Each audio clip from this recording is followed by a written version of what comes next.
of the Joint Standing Committee on Health and Human Services. We'll be hearing 4 bills this morning in our public hearing, and then we'll be having an afternoon work session that'll start at 2.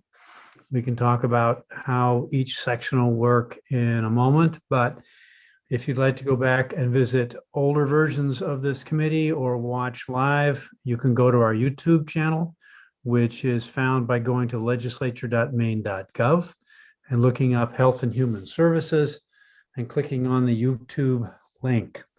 All of this is recorded. All of this is available for future viewing if you'd like. This morning's session will be a public hearing.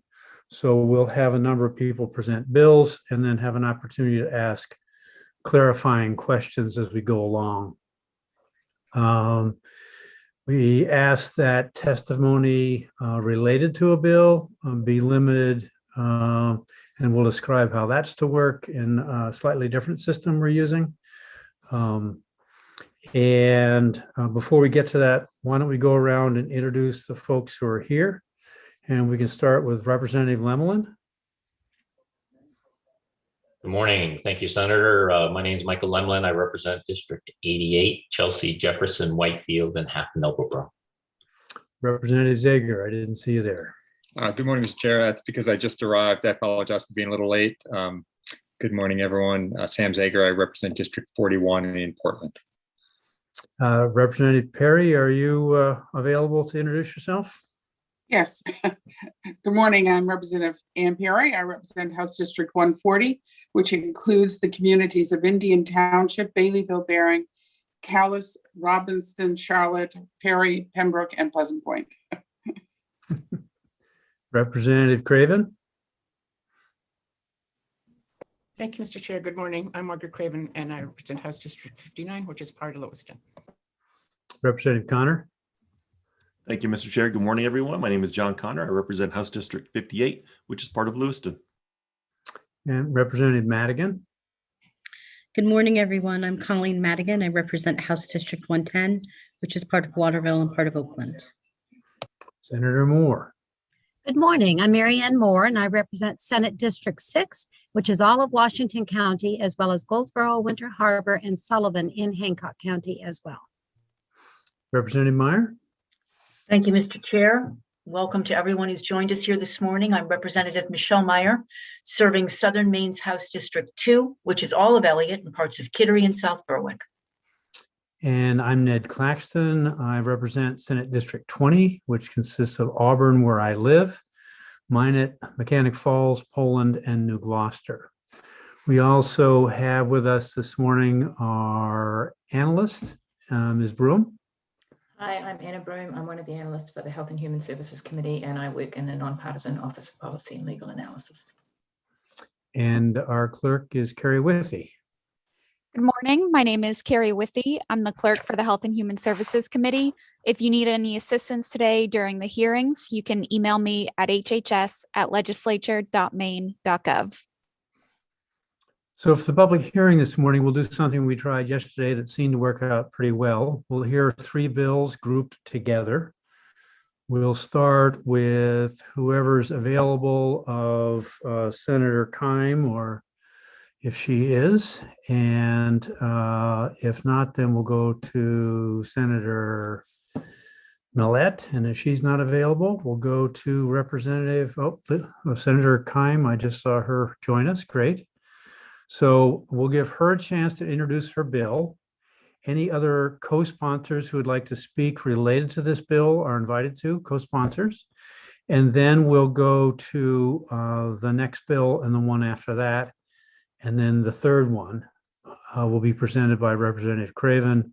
Representative Millett will present the second.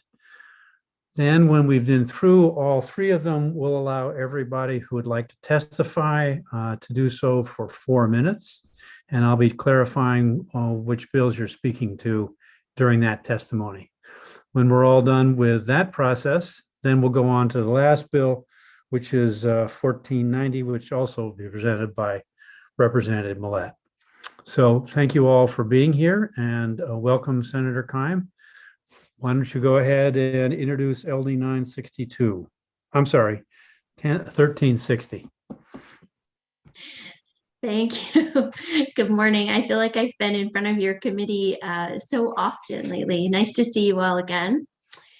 So good morning, Senator Claxton, Representative Mayer, and members of the Joint Standing Committee on Health and Human Services. I am Lisa Keim, and I'm proud to represent the citizens of Senate District 18, which includes Northern Oxford County and 2 communities in Androscoggin. I'm here today to introduce an act to provide services to Maine's most vulnerable citizens by eliminating the wait list for certain Maine care services. Similar legislation has been brought before this committee, but for one reason or another, that was in our last session, Maine continues to struggle with Section 21 and Section 29 wait lists. Enough is enough. The $8.3 billion budget included one-time funding to increase rates for services provided under these chapters, but that is not enough. Eliminating these wait lists should be a priority for every member of the Maine legislature. Maine families waiting for the services they qualify for are struggling. The Bangor Daily News wrote an article that mentioned Lisa Keegan of Fort Fairfield, whose daughter Darcy has Down syndrome. Once Darcy ages out of school, Lisa will be faced with her fear that Darcy may regress while she sits on the wait list for services. Lisa will then feel the added stress of having to care for her daughter without assistance, making it more difficult for her to stay employed. Lisa's story is not unique. For every person without services, a story like this exists. According to the Maine Coalition for Housing and Quality Services, as of July 1st, 2021, 1,864 people were on the Section 21 wait list and 247 were on the Section 29 wait list. I urge the committee to pass this legislation before you today, and I thank you for your consideration. What I did put in for a bill was the unanimous ought to pass report that came out of this committee last session. And I had so many constituents reach out to me and ask me to support the bill that it had been my intention to co-sponsor a bill, because normally, in years past, we just get all lumped together. And now this year, things changed. And so here I am putting in the bill on my own, but really just to show that my great support for this issue and hoping and urging the committee to act on this in some way. So I serve on Judiciary Committee, which is meeting right now as well. So I won't stay through the whole public hearing, but that in no way, it points to the fact that I don't find this to be a very important issue. So thank you for your time, and I'm happy to take any questions. Thank you for bringing that forward, Senator Keim. A question from Senator Moore? Yes, thank you, Senator Keim. Will you be submitting your testimony online? Because it's not there. I submitted it, I had my aide actually submit it just before I got on, so it probably will pop up in any moment. Okay, good. And then the other question, I didn't get how many are on the wait list for Section 21 again? You mentioned it and I didn't get it written down fast enough. Yeah, let me look again. Section 21, 1,864. Okay. And then it was 247 on Section 29. Correct? 247 on Section 29, yes. Okay, thank you, Senator Keim. Yes, thank you for the question. Are there any other questions? The one I had was related to a difference between what you're asking for in your bill and what the fiscal note looks like. So at some point, we're going to need to understand how there's a difference, such a significant difference between those two. Have you had a chance to look at the fiscal note? I have not. Okay. And yeah, but I did on crafting the bill. I'm pretty sure I worked with the committee analyst. Okay. So maybe it's something I'm not understanding, but we'll work with Luke and you for the work session. So thank you. Yeah, Are there any other questions of Senator Keim? All right. Are there any other legislators who'd like to speak for this bill? I think you sponsored it by yourself, didn't you? Okay. So not seeing anybody who'd like to speak related to this bill, we'll go ahead and invite Representative Millette to present her bill, LD 962. Welcome. Good morning. Thank you, Senator. Senator, I did submit testimony based on some email exchanges we had earlier before this new iteration of the schedule. So my testimony actually encompasses both of my bills. Okay.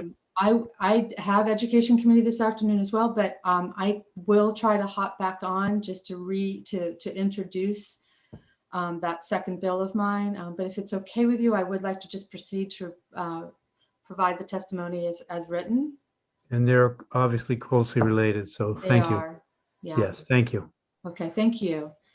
So good morning, Senator Claxton, Representative Meyer, and esteemed members of the Joint Standing Committee on Health and Human Services. I am Representative Rebecca Millette, representing House District 30, which is most of Cape Elizabeth, and I'm pleased to present LD 962, an act to appropriate funds to eliminate waiting lists for home and community-based services for adults with intellectual disabilities, autism, brain injury, and other related conditions, and 1490, an act to improve home and community-based services for adults with intellectual disabilities, autism, brain injury, and other related conditions.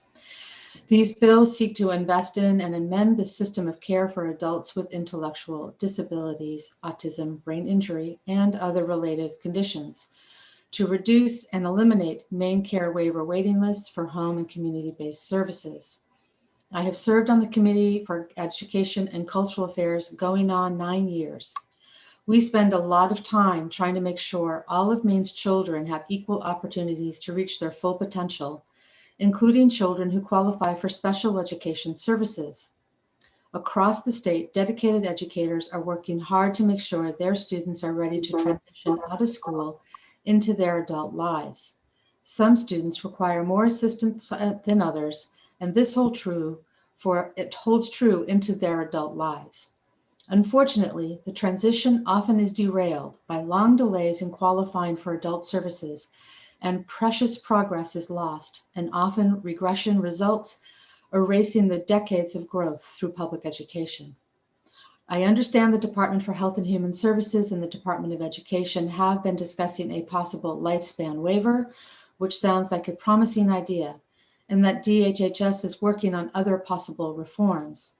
The development and implementation of these reforms, I have been told, would occur over a 3 to 4 year time horizon.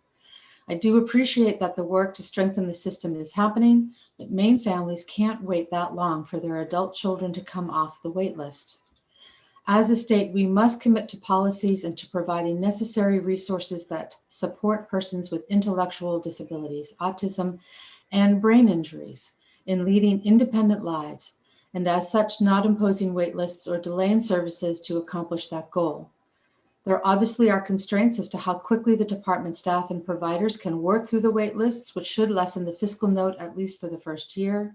Having said that, the legislature should acknowledge that we simply can't make real progress by funding Section 18, 21, and 29 wait lists without increasing main care reimbursement rates, which need to be addressed this session as well.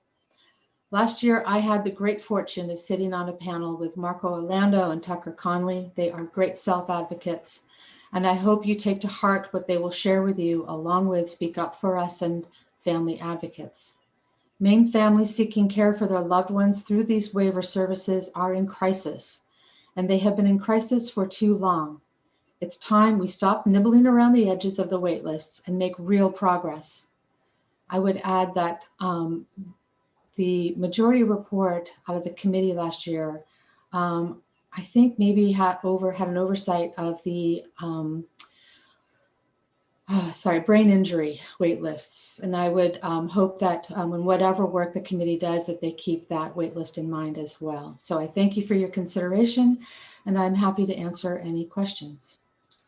Thank you, Representative Millette. Are there any questions of her? I don't see any. So thank you for presenting both of those bills. And I hope to be back this hour or whenever. I'm thinking this afternoon, but who knows? No. No. No. Late morning. Would it be helpful to have our clerk get in touch with you when we get Yes. there? Yeah, Okay. Carrie and I have already exchanged emails and she's going to do that. Good. Thank She's you. good. She's good about that. All right. Thank you for being here. I don't see any other legislators to testify related to those two bills. I do see that Representative Griffin has joined us. Good morning.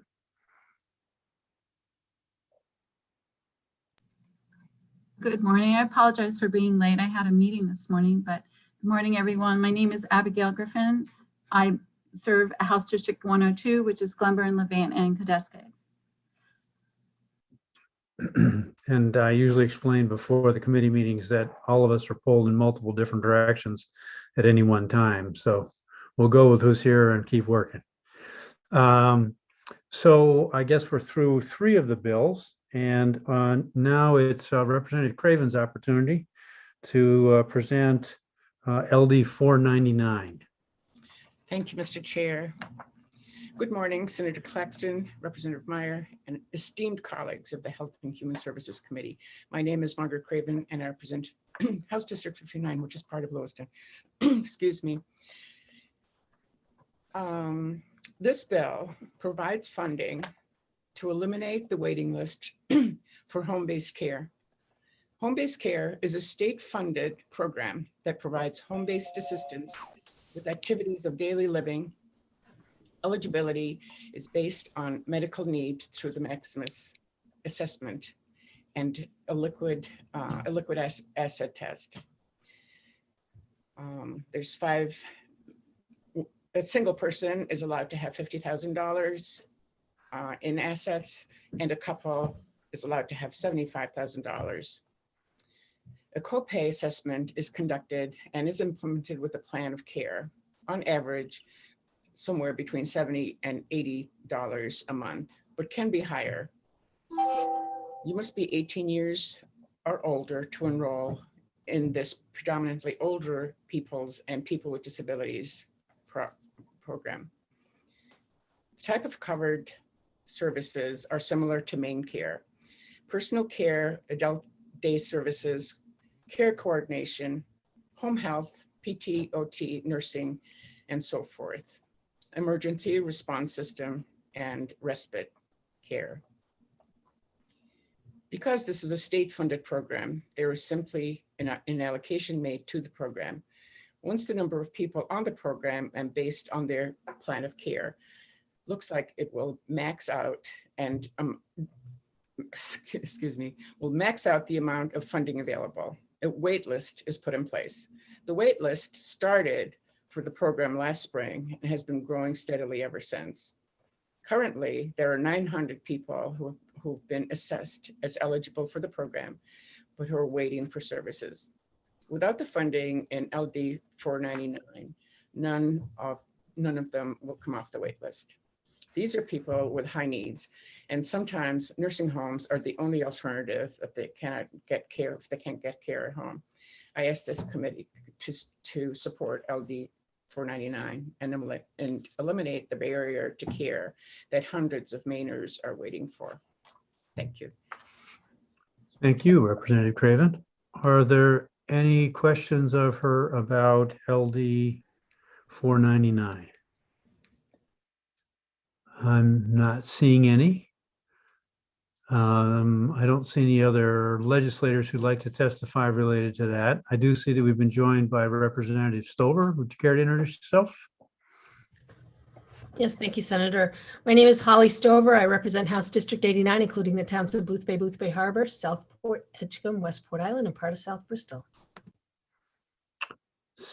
Thank you. So now what we'll do is we'll go to 1360. We'll invite folks who'd like to testify.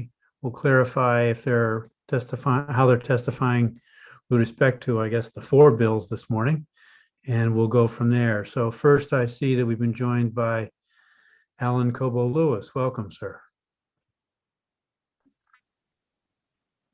Good morning, Senator Claxton, Representative Meyer, and distinguished members.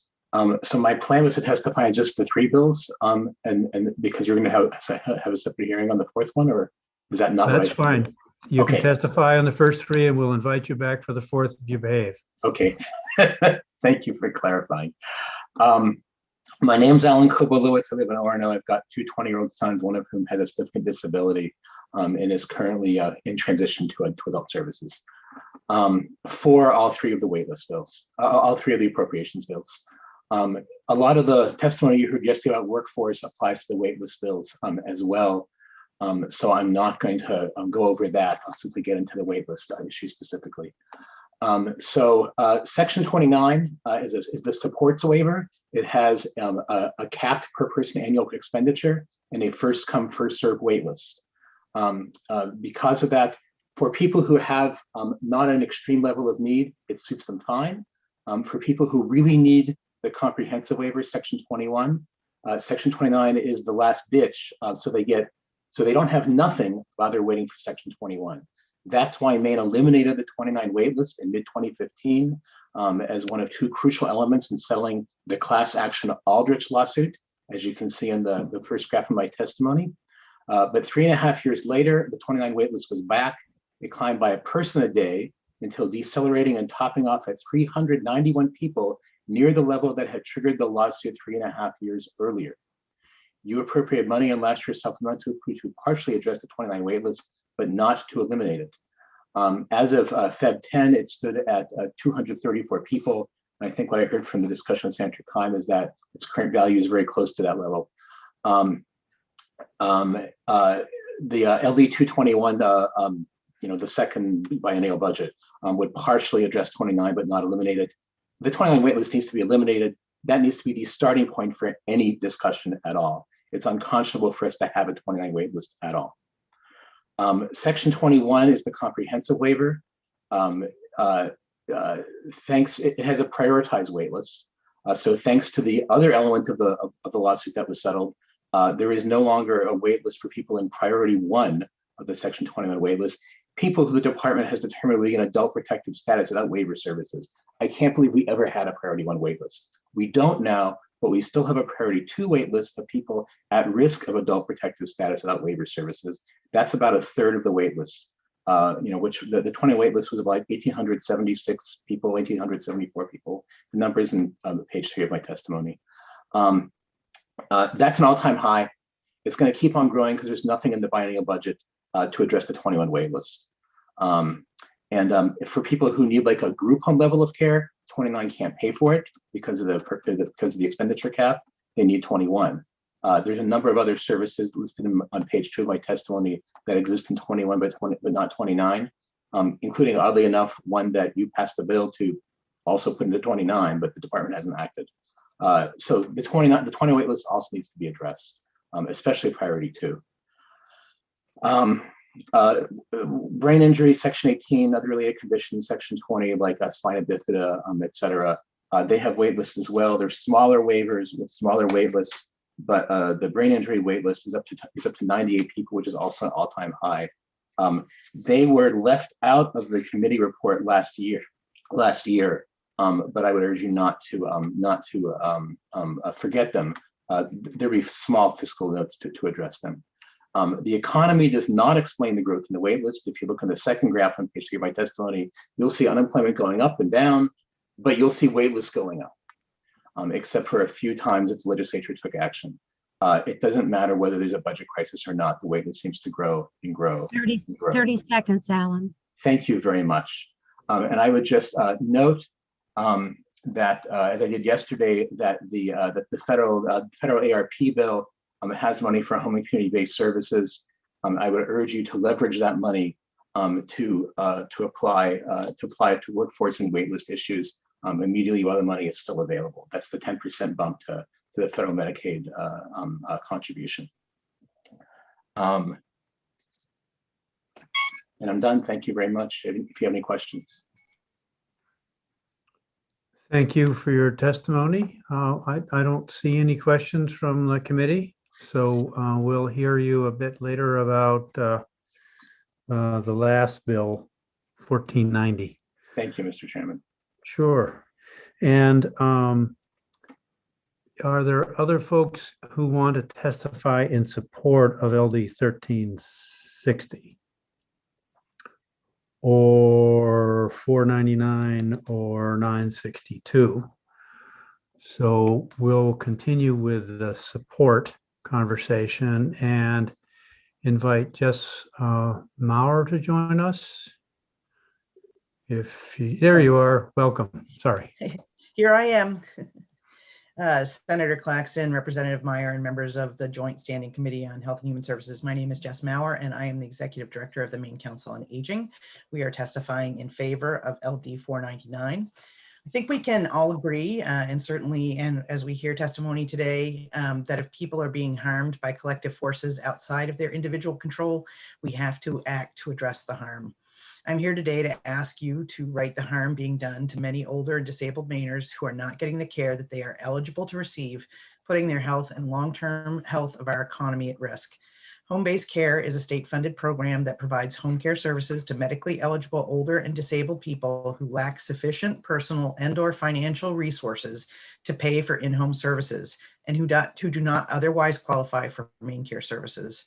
Currently, there are more than 900 people who have been assessed eligible for the program, but who are waiting to receive the care they need because the current allocations for the program have been exhausted. Until there are additional funding, none of the people will come off the wait list. The 2020 Long-Term Supports and Services Scorecard ranks, this is a national scorecard, ranks Maine 50th in the nation for median annual home care private pay costs as a percentage of median income for people who are 65 and older. This report tells us what we've already known for more than a decade, which is that the cost of private home care in Maine exceeds the budgets of most Maine households. Our current situation isn't about people not working hard enough, not saving enough money, or a family not stepping up to help. This is about Maine's workforce crisis that has driven the cost of home care beyond a price point that most Mainers can afford. General fund allocations to Section 63 and Chapter 11 are investments in low-cost interventions, i.e. home care, that support healthy aging and pay big dividends. If people get the care they need under these sections, they avoid unnecessary healthcare utilization and they delay entry into assisted living and nursing home facilities, usually in this instance paid for by Maine Care. These are the two most expensive kinds of care that we provide. Without home care, though, that's exactly what we're seeing happening right now. And you'll hear testimony later today from geriatricians who will tell you that they are warehousing people who are sick and in hospitals because they cannot discharge them to home. And our workforce challenges also make it very difficult to find placement in nursing homes. And so we ultimately see a lot of folks who are not getting the care they need, who are finding their way to nursing home level of care, and we are paying significantly higher for that level of care than we should, than if we were paying for home-based services. Essentially, we can make this small investment now and then avoid paying significant amounts later. I want to underscore that there is an important issue here, that we all need help through our lives in small and big ways, and needing help doesn't make us less productive or less valuable to our communities, our families, and our state. Many people with disabilities, old and young, need assistance with activities of daily living to get going in the morning, to get going to jobs, caring for grandkids, or volunteering to help others. Making it possible for them to overcome their need for help means we're eliminating, making it impossible for them to overcome their need for help means we're eliminating these people from our workforce, from our community, and we are diminishing the full benefit that they can offer to society. One additional note. 30 seconds, yes. Thank you. And I'm just going to address the department's testimony in relation to this bill. They say that the current fiscal note that is part of this bill would not currently eliminate the wait list. They're accurate. We submitted this bill through Senator Craven in December when the wait list was still under 800. It is now over 900 and the wait list continues to grow. So the funds should be amended. The bill should be amended to increase to the funds that are needed to completely eliminate the current wait list. For these reasons, I urge you to vote in favor of LD 499. Thank you, Ms. Moore. Are there any questions for Jess? I don't see any. Thank you for being here. Next we'll hear in favor from Adam Zuckerman, Are you speaking to multiple or single bills? Thank you, Senator. Speaking to multiple bills, to all three. And later today, I also submitted written testimony for LD 1490, and we'll try to attend to deliver that in person as well. Very good. Great. Senator Claxton, Representative Meyer, and honorable members of the Joint Standing Committee on Health and Human Services. My name is Adam Zuckerman, and I'm the lobbyist for Maine People's Alliance.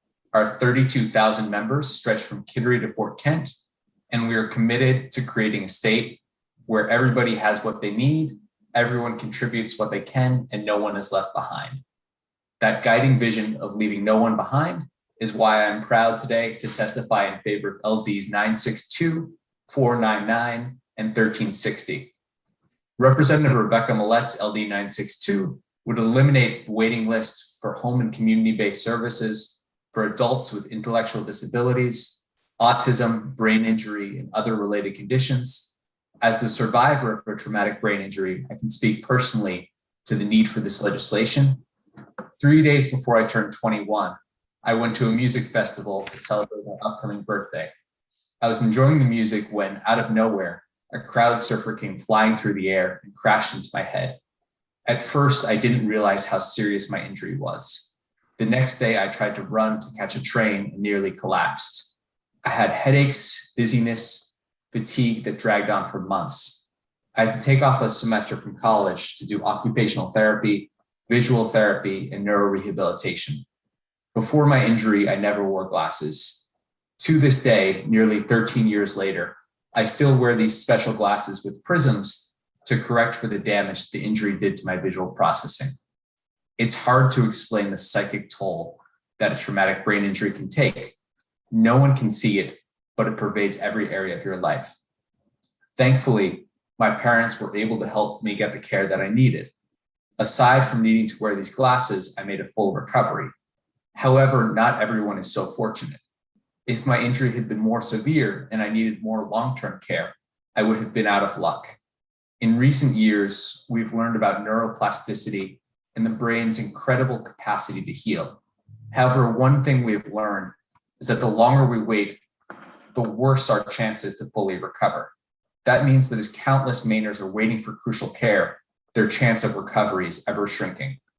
Representative Craven's LD 499 would eliminate the waiting list for another key group, older and disabled residents who are eligible to receive home-based care.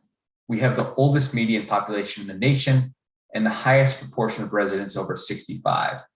Nearly 1 in 5 Mainers is a senior citizen. However, looking at the wait list, it is clear we have not kept up with the growing need for home-based care.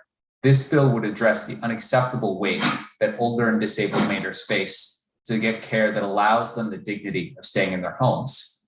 Finally, Senator Kimes' LD 1360 would eliminate the wait list for Section 29 and fund people who are priority 2 portion of the Section 21 wait list who aren't receiving any other services.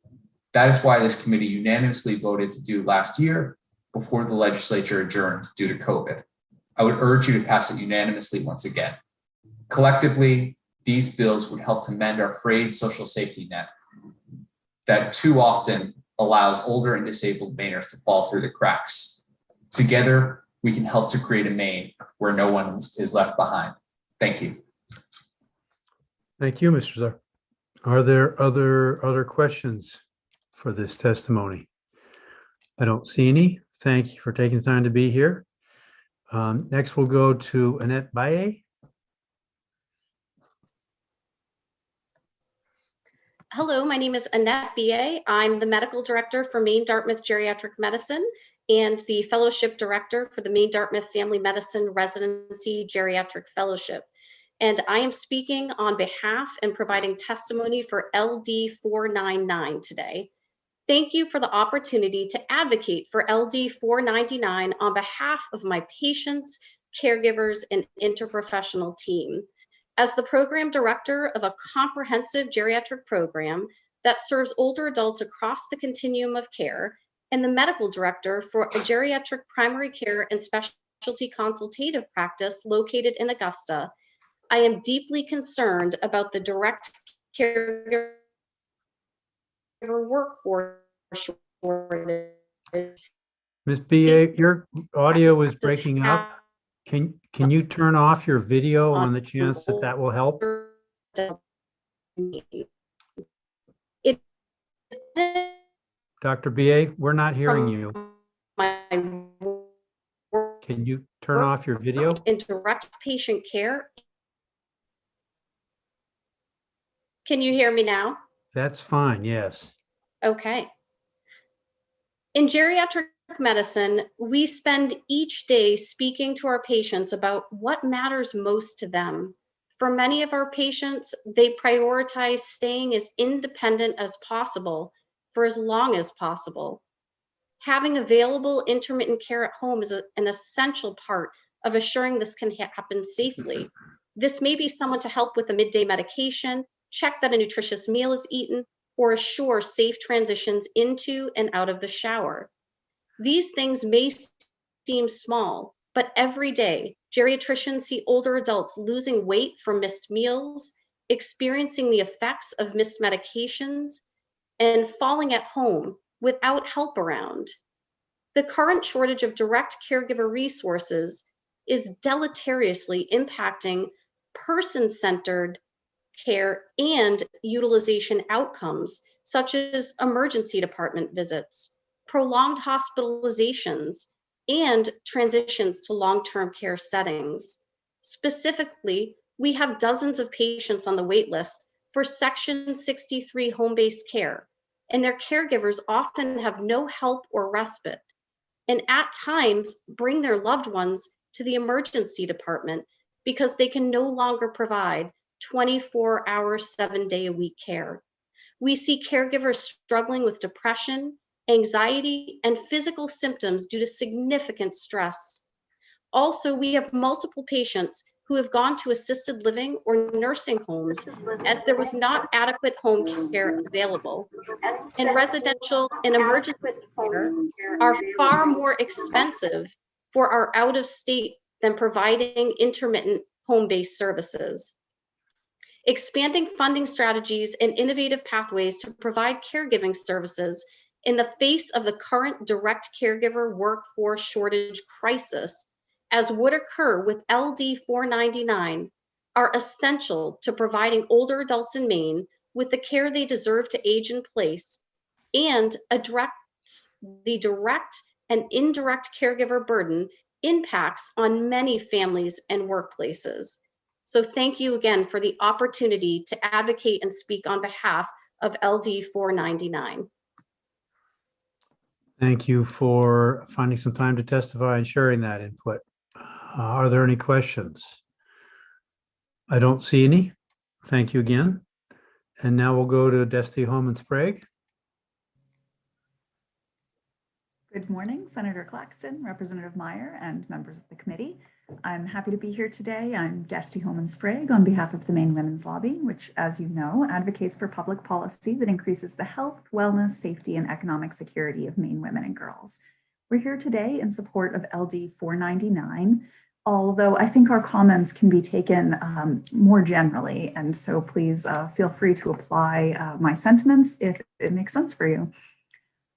Almost everyone at some point in their lives will either need additional care or support to thrive, or a member of their family will. And we know that virtually everyone would agree that when that additional care is needed, home is where it should take place. You've heard from others about the vital services that the program offers and about the wait list that we're facing, as well as how Maine is struggling to ensure that that care is affordable. I'll focus my comments briefly on the sometimes unseen ways that this care or lack of affordability has an impact on gender equity. There are two simple facts that help illustrate this issue. First, older women in Maine are more than twice as likely as older men to live alone. The most recent data shows that about 50,000 women in Maine over 65 live alone, as compared to only 23,000 men. And we know that older folks living alone are more likely to need home-based care services without an additional helper in the household. The second is that older women living alone have a median income of only 80% of older men living alone. And the average median income for women, $22,000 a year, is not enough to meet their basic needs if they're in poor health. About $24,000 per year is needed to make just ends meet in Maine. So, simply put, more older women in Maine live alone with fewer resources to do so. This disparity is not disconnected from the gender and race-based economic security gap that persists throughout a woman's lifetime. We know that women still make less than men, 66% cents on the dollar for Black women. In the case of home-based care, this disparity is especially unnecessary. People in our communities need this care. We know it's more effective and affordable when it takes place in the home. And we know that not addressing the gap disproportionately affects women and girls, and contributes to the economic security disparity between women and particularly women of color in Maine. So this is a common sense way of making sure that Mainers get their needs met efficiently and affordably, and we hope that you will vote yes on LD 499. Thank you. Thank you. I don't see any questions from the committee.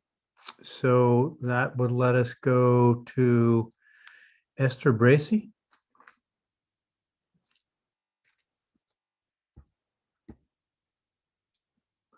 Welcome. If you want to unmute and join us.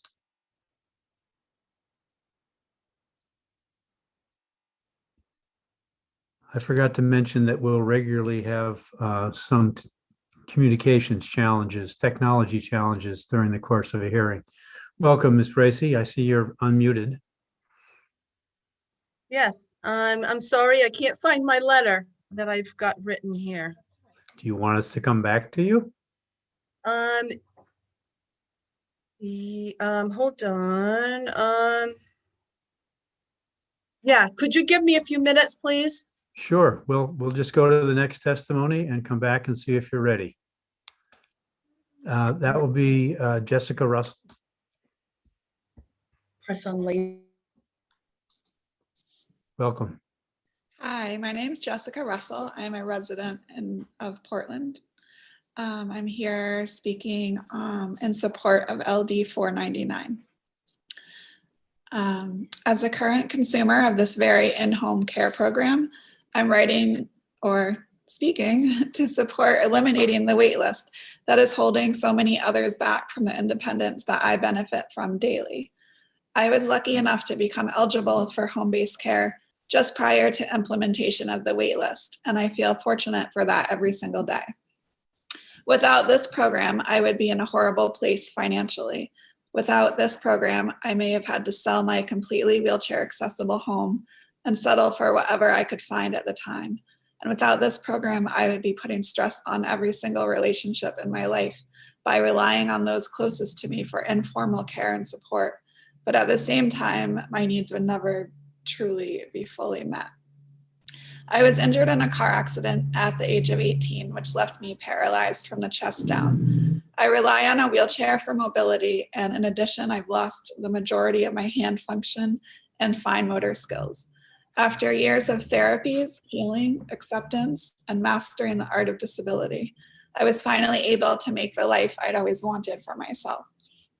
In the midst of those years transitioning from able-bodied bliss to learning how to live with a disability, I was lucky enough to receive insurance funds to relieve the financial burden that had also come on so suddenly. However, with assets came a loss of Maine care funding and the loss of my home care program. I had to learn to not only manage my own care needs, but fund them completely. Each morning, I need help from a caregiver to transfer in and out of bed, take a shower, use the bathroom, get dressed, then get in my wheelchair for the day. I also need help around my home with laundry, dishes, and light cleaning. If I have any appointments where I need to get out of my chair, then I need someone to go with me. At the end of the day, I need assistance to get in bed and get comfortable for the night. All of this accounts for hours of care per day. There's no question that without this help, I'd end up in a facility very quickly. With the home-based care program, I'm able to train and employ caregivers that I know can meet my needs in my home. I've always enjoyed their company and had great relationships with them. My home feels relaxed and sometimes even fun, and I know my caregivers truly enjoy the work they do just as much as I appreciate the work that they do. Because of this program, I'm able to work full-time, provide health insurance for my family, and plan for my future by contributing to a 401k. I was also able to purchase a van that I can drive from my wheelchair. I'm able to be the mom I always wanted to be to my 8-year-old son. I can do all of these things without being penalized because this program's monthly copay can be calculated and adjusted at any time. I happily pay each month knowing all that this program provides for me and allows for me to provide for my family. I'd like to close with a plug for the independent living movement in general. If you aren't a part of this world, then you may not know about it. But independent living, or IL, is a philosophy and worldwide movement of disabled people working for equal opportunities, self-determination, and self-respect. I urge you to listen to the people with disabilities who are showing up for this legislation, whether it be written or... Jessica. Okay. We are the best experts on our needs, and we are here trying to take the initiative and promoting the solutions we need. Let us be productive citizens within our communities, families, workplaces, and beyond. This specific home-based care program keeps the middle class disabled from having to give up their independence. Please clear this wait list to provide the care that hundreds of Mainers need right now. Some of these people have been waiting years, and one more month, week, or day could break them. To quote a longtime disability advocate and personal idol of mine, Judith Heumann, independent living is not doing things by yourself. It's being in control of how things are done. Thank you. Thank you for sharing your story, Jessica. Appreciate your being here. I don't see any questions of you. Okay, thank you. Okay, thank you again. And let's go back and see if Esther Bracey is with us. Did you find that letter, Ms. Bracey? You're still muted if you're... There we go. Sorry, I still can't find it. I'm trying to find it in my email. We'll do a couple more testimonies and come back. There are a number of folks who want to Thank speak. you. So that will take us to Laura Harper. How do I get? Great, thank you very much. Senator Claxton, Representative Meyer, and committee members, my name is Laura Harper. I'm a senior associate at Moose Ridge Associates, and I live in Hollowell. I'm testifying today on behalf of my client, the Maine Long-Term Care Ombudsman Program, or LITCOP. We are a statewide nonprofit organization that provides advocacy for older adults and adults with disabilities who receive long-term services and supports in all settings. And I'm testifying on behalf in support of LD 499. We serve residents in nursing homes, assisted housing, including residential care and assisted living facilities, adult day programs, and recipients of home care services. Additionally, we serve patients in hospitals who experience barriers in accessing long-term services and supports. We support this legislation that provides funding to eliminate the waiting lists for the specific services as indicated in our written testimony. We are told that Section 63, in-home and community support services for elderly and other adults wait list is at 916 individuals as of April 16th. Of these 916 people, 126 are waiting for HBC level 4, which is nursing home level of care. As you think about this, please keep in mind that Maine's eligibility standards for nursing home care are among the most stringent in the country. And this means that older and disabled individuals waiting for care are at significant risk without it.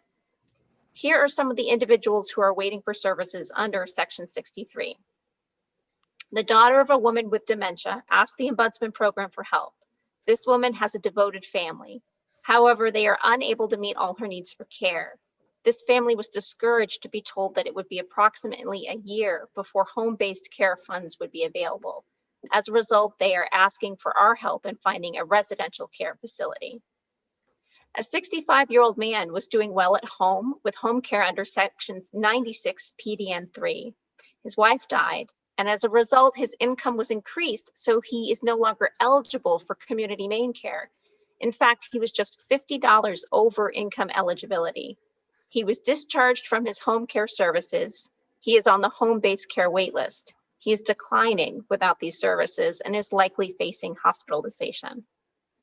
A 75-year-old is currently in the hospital because his spouse and informal caregiver passed away. He does not qualify for main care, and we are told he cannot be assessed and added to the home-based care waitlist until he's in the community, but he cannot go home without services. In the past, it was the policy that individuals that lost services under another program would be able to access home-based care, but this is no longer happening. We urge an investment in this vital program. And I thank you for your time today. I'm happy to take any questions. I'll bring them back to Brenda at LitCop so that we can get you those answers by the work session. Thank you, Laura. I don't see any questions, so we'll see you later on maybe. Then we will go to Lori Belden.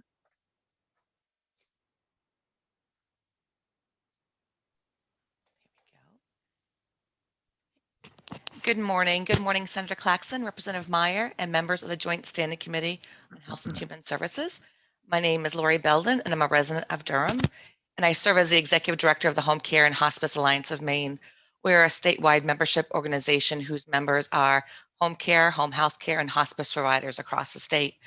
Thank you for the opportunity to present testimony in support of LD 499 as presented by Representative Craven. Our network of members deliver essential care across the state to older adults and disabled of all ages, allowing them to stay in their home and community, including services under Section 63.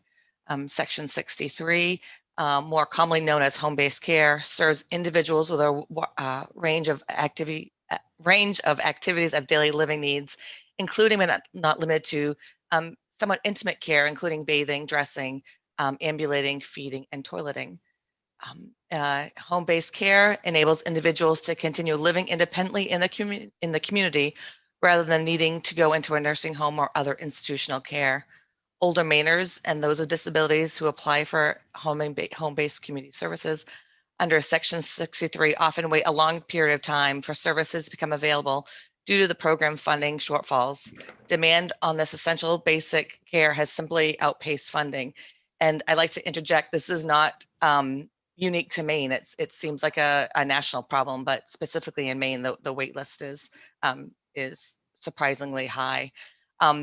Just last week, Maine care coordinators for Section 63 reported over 900 of our fellow Mainers parked on a wait list to receive the services due to lack of funding. Over 100 of these individuals actually qualified for nursing home level care, but prefer to roll the dice with their health in hopes that funding will soon become available so they can continue to live their life as they choose in their own home and community. Members of the Alliance respectfully ask that the legislature seriously examine ways to significantly and aggressively address the needs of this population. Funding home-based care and thereby eliminating the wait list demonstrates a critical step towards protecting the health and welfare of beneficiaries while respecting the rights of the beneficiaries and their families to choose the best place for them to receive basic care and support. I thank you for the opportunity to testify today, and I look forward to working with you during the work session to help eliminate the home-based care wait list. Thank you so much. Thank you, Ms. Belden. I'm not seeing any questions, so we'll go to Mel Claridge. Welcome. You unmute, we'll hear you and hear your testimony.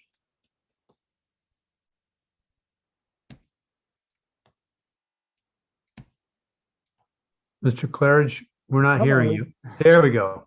Hey, sorry about that. I'm visually impaired and had a hard time figuring out how to unmute. So my name is Mel Claridge, Senator Claxton, Representative Myers, distinguished members of the HHS committee. I am submitting testimony today on behalf of Alpha One, Maine's sole center for independent living. When this bill was drafted, Alpha One does a lot of work under the Chapter 11 program, and it looks like it's going to be a merged program over time with Section 63. So we are quickly approaching over 1,000 people on the wait list for these two programs. We were quite concerned as to what some of the downfalls might be in terms of funding this bill now. So I have spoken or reached out to everyone on our current wait list. Unfortunately, several individuals have passed away prior to being able to access services. Who knows whether they might still be with us if they were able to have those supports to maintain independence in their homes. Hopefully, there'll be a couple of other individuals that are on the wait list that'll be able to get in. We have a gentleman from Poland recently diagnosed with ALS, and hopefully he'll be able to provide information on his story. But I can assure you, this is a statewide issue. I've spoken with folks from every county, every part of the state, and the need is desperately there. People are really hurting. They're hoping to bring loved ones. One person up in Aroostook County has somebody in a hospital on a ventilator, and she's hoping to bring him home so he can pass away there. However, without support from this program, it's unlikely that she'll be able to do that. And I could probably go on and provide a lot more stories. However, we at Alpha One strongly support LD 499. Greatly appreciate Representative Craven for bringing the bill forward. And I urge the committee to unanimously support this bill and help us advocate to appropriations for this essential program. Happy to take any questions, and Alpha One will plan to be at the work session if you have any additional questions. Thank you. Thank you, sir. I see that you submitted a testimony too. Yes, I did. Yeah. And I opted not to read it because I figured you guys could do that. We're getting better. Thank you. You bet. All right. Any questions for Mr. Claridge? I don't see any. Thank you for being here, sir. Thank you. And now we'll go to Michael Johnson.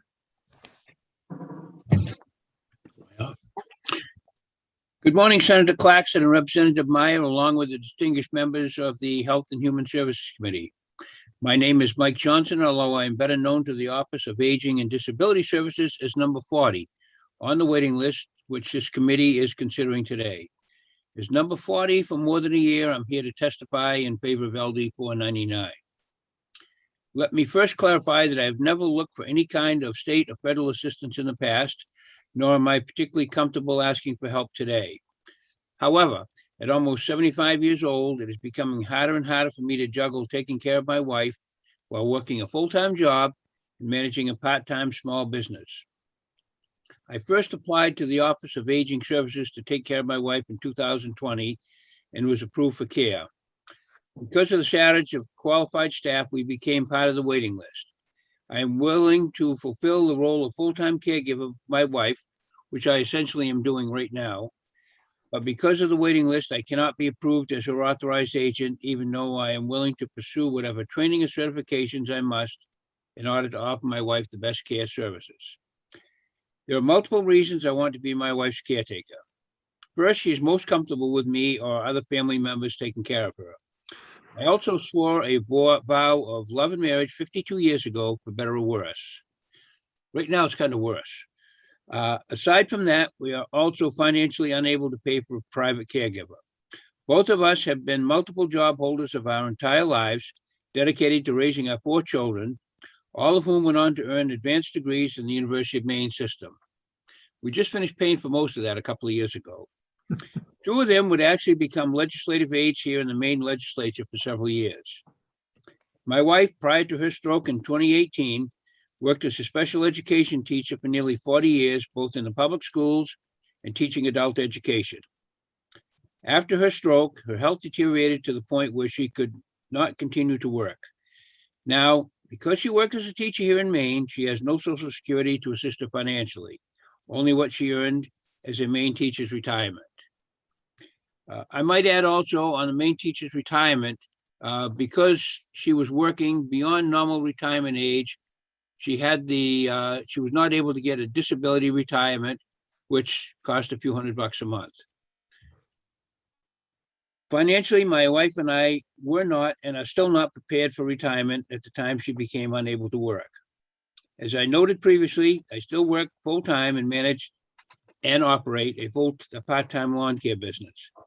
Our oldest daughter is moving back to Maine from Washington, D.C. to try to help us with some expenses, but she's also a single mother of 2 children with her own concerns. If we were able to move up on the waiting list, our quality of life would significantly improve because I would be able to be home with my wife full-time, which is important, as I'm concerned that her health will continue to deteriorate. My wife and I have both worked hard our whole lives. We've never asked for help before, but we're asking this committee now to please abolish the waiting list and give me the opportunity to take care of my wife. Please vote in favor of LD 499 during the work session and on the floors of the House and the Senate. It means the world to my family and many others like ours. I would also add that I served both my state and my country for 26 years as a member of the Maine Air National Guard. Should the committee need further information from me, please feel free to reach me at area code 207-949-0495 or email mjj_ref@yahoo.com. Thank you for your time and please, yes on 499. Thank you for your testimony, Mr. Johnson, and for sharing your story. Now we can go to Scott Baker. Welcome. You want to unmute and join us? Okay, thank you. Hello, everybody. Good morning. Just like to let you know, I'm Scott Baker, live in Poland, Maine. I was diagnosed a couple of years ago with ALS, also known as Lou Gehrig's disease. Definitely a debilitating disease. Currently, I'm confined to a wheelchair. We're in the middle of renovating our house. Cash is very tight. My caregiver, my longtime girlfriend, Casey, 2 months after I was diagnosed with ALS, she had a diving accident and broke her neck. So she's actually doing pretty well. She's my primary caregiver.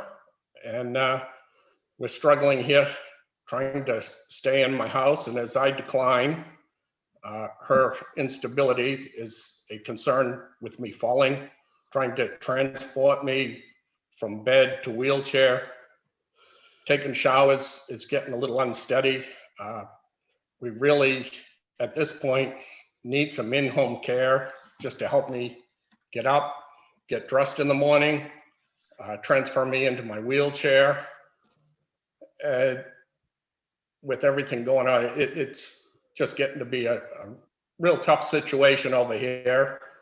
And without any additional help coming in here, I can see me ending up in a nursing home or a long-term care facility. I'm sorry, I get a little brain fog also with this, but this is really critical care. I know for me that it's going to be essential. Within a few months, I will be only able to transfer from bed to wheelchair with a Hoyer lift. And Casey is struggling to get everything done with her disability also. I had run my own company for 33 years. I was an electrical contractor, had to give that up at this point because there is no way I can even move my arms or my hands to do anything. Never counted on anybody for help. I've always been the one trying to help everybody that I could, always been able-bodied, and this disease is just absolutely devastating. And we really need to get this wait list down for people that really need in-home care, so we can stay out of the hospital, avoid falls, and just die peacefully at our own house. I understand that the wait list right now is about 1 to 2 years. And unfortunately, with the diagnosis of ALS and a life expectancy of 2 to 5 years, I will not make it the 2 years for this home-based care.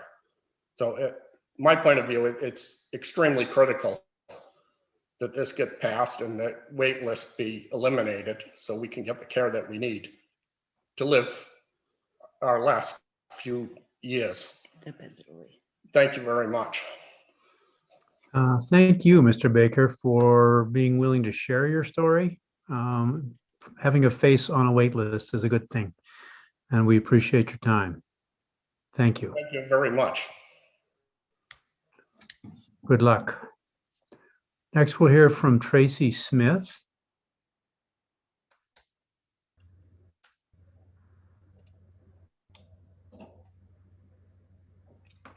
Good morning, Senator Claxton, Representative Meyer, and members of the committee. My name is Tracy Smith, and I am the Long-Term Services Support and Supports Director at Seniors Plus, the Area Agency on Aging in Western Maine. We are also responsible for statewide care coordination, serving older adults and adults with disabilities within the long-term services and support system. I am here today to testify in support of LD 499. As the care coordination agency for Section 63, home-based care, Seniors Plus is responsible for managing the program waitlist. Despite qualifying for the program, the ongoing shortage of funds has contributed to a growing waitlist, which currently exceeds 920 clients. We have reached a point where the number of people on the waitlist now exceeds the number of people on program. Over the course of 3 months, Seniors Plus made 360 phone calls to clients or their family members to see if they are still in need of services and if they wish to remain on the wait list. These calls resulted in removing approximately 125 clients from the wait list for various reasons, including 33 who had been placed in a nursing facility and another 15 who had passed away. Seniors Plus is the largest provider of service coordination for the LTSS community-based system in the state. We have an ongoing caseload of over 4,200 clients statewide who are eligible for assistance to remain at home. Of this number, nearly 1,400 are determined as nursing home level of care. These people have chosen to remain at home instead of seeking nursing home care. You can just imagine how overwhelmed our nursing home system would be if all of these people were seeking placement. While the workforce shortage is certainly of concern, the larger concern is that people continue to be assessed for the program, giving false hope to clients who qualify for these services but are not able to access them.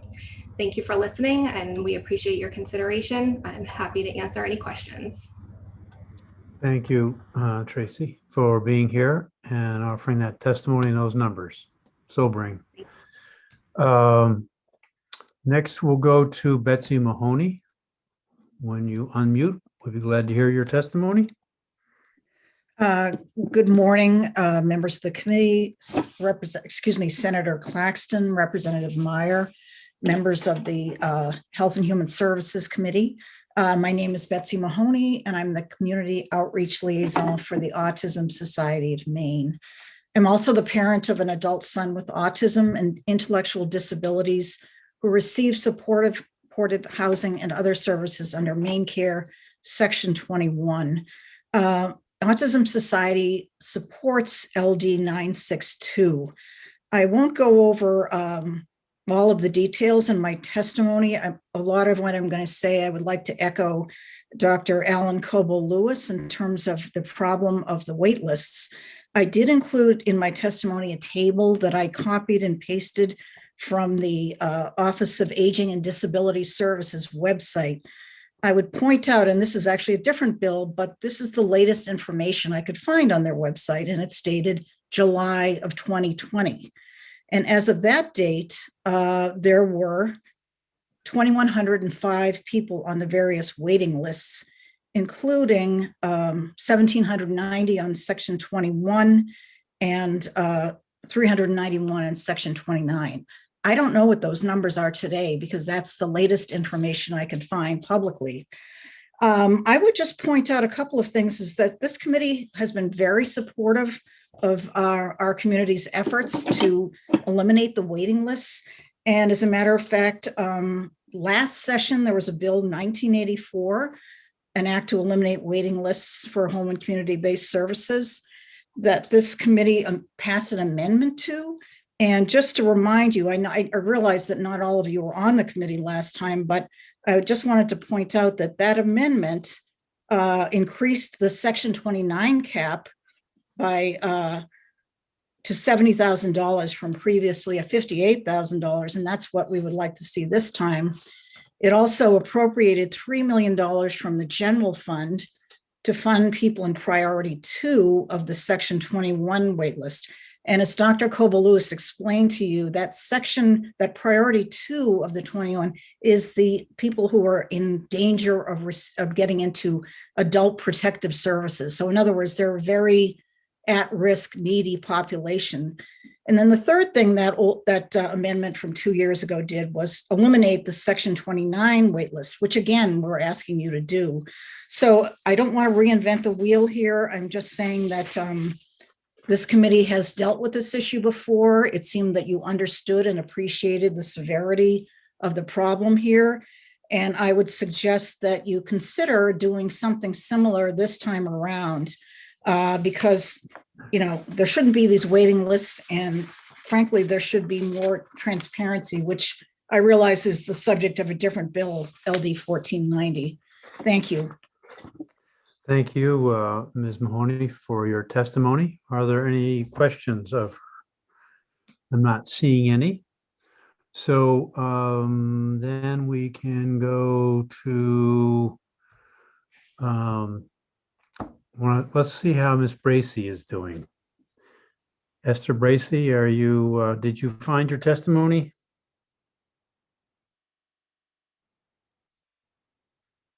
You're still muted if you did find it.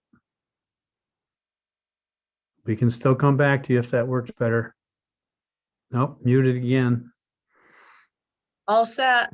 There you go. Great. Okay.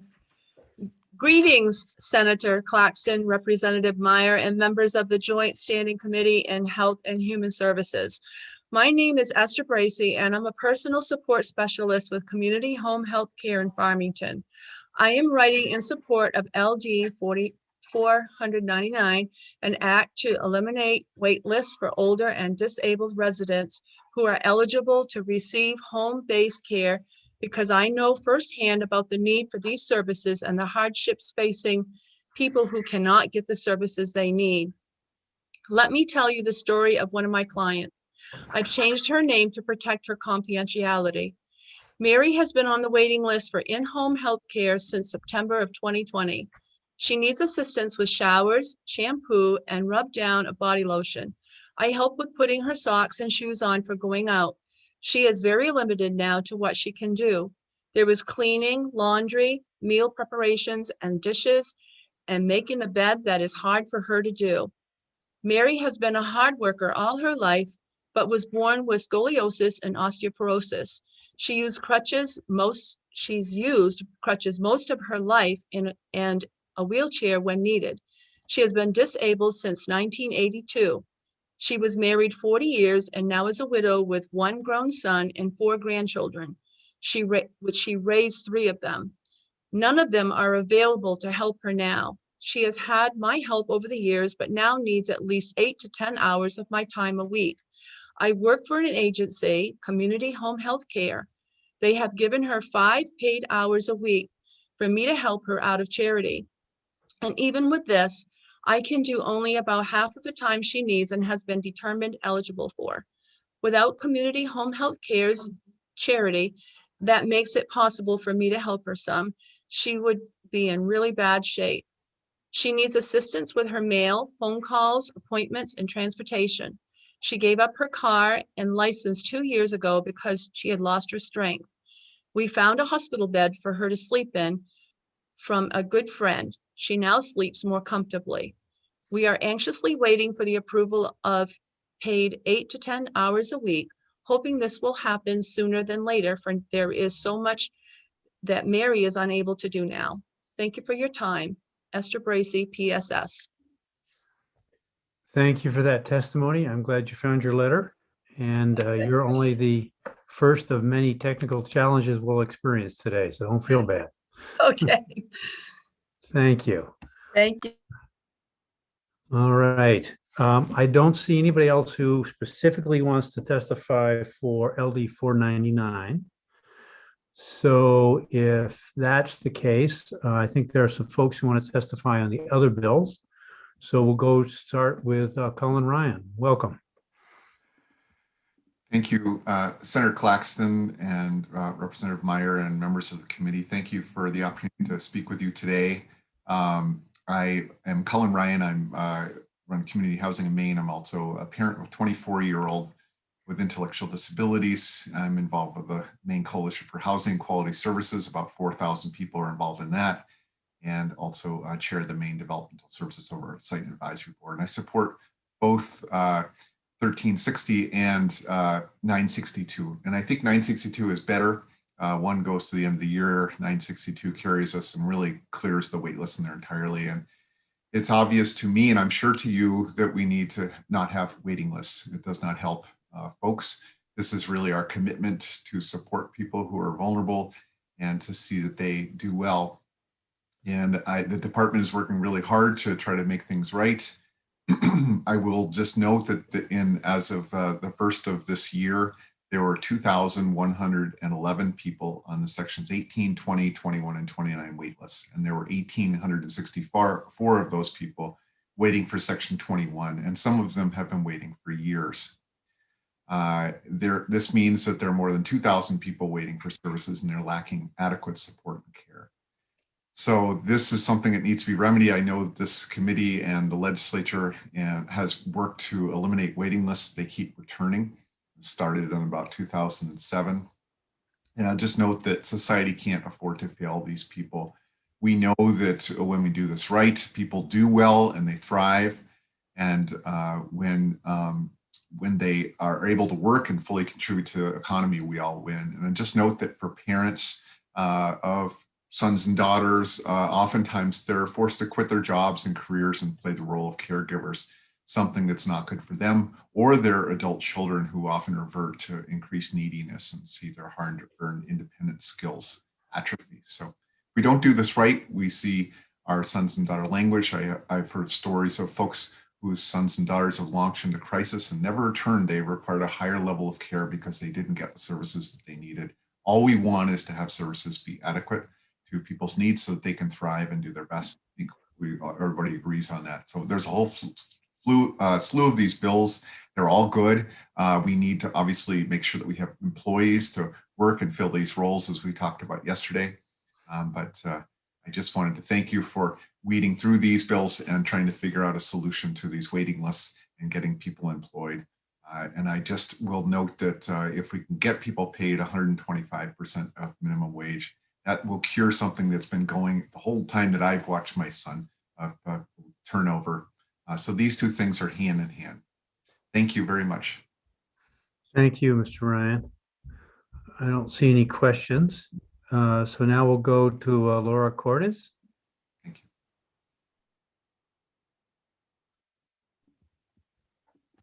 Good morning, Senator Claxton, Representative Meyer, and members of the Committee on Health and Human Services. My name is Laura Cordes. I serve as the Executive Director of the Maine Association for Community Service Providers. MAXB is a statewide association of more than 70 organizations providing services and support to thousands of children, adolescents, and adults with intellectual and developmental disabilities. I appreciate the opportunity to come before you today to provide consolidated testimony in support of LD 962 and LD 1360. I thank both Senator Keim and Representative Millett for introducing these bills. I know the progress was delayed last year, and I'm glad we haven't lost momentum to do something now.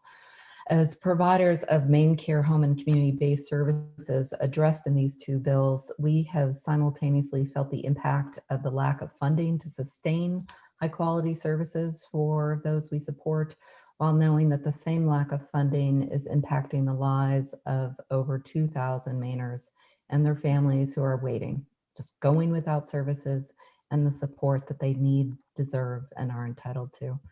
Our members know this firsthand as our case managers are truly on the front lines of crisis prevention, scraping together daily, weekly resources to prevent those waiting and their families from going into crisis. They see the frustration, the stress, and evolving crisis for individuals whose lives are put on hold and the impact of lost or unrealized options, connections, and hope. Many of our members know this pain and frustration personally as a parent of a child or adult child who is waiting or has waited. And they see far too many individuals transition from robust education and children's services systems into a black hole of a wait list and subsequently inadequate adult services. We know funding to clear and eliminate the wait lists go hand in hand with funding to maintain viable rates to secure and grow the direct support professional workforce that is needed to provide services once someone comes off a wait list. We join with the larger community of families, self-advocates, and allies in asking for your support to adequately fund adult waiver services by fully supporting and funding the waitlist and adopting robust rates to support a dedicated workforce that we need in Maine. Thank you for your time and consideration. I also just, if I may, I'm headed out shortly to get my second shot. And regret that I won't be able to deliver in-person testimony on Representative Millette's other bill, LD 1490, data and support throughout the IDD system as proposed in this bill is certainly needed. And again, I will be submitting testimony on 1490. Thank you. Happy to answer any questions you may have. Thank you. And glad you could sneak that in there. Ultimately, we're flexible here, so that worked out well, Ms. Cordes. Thank you. Good luck with that second shot. That would take us to, excuse me a minute while I go backwards on my, yes, Maggie Hoffman. Welcome.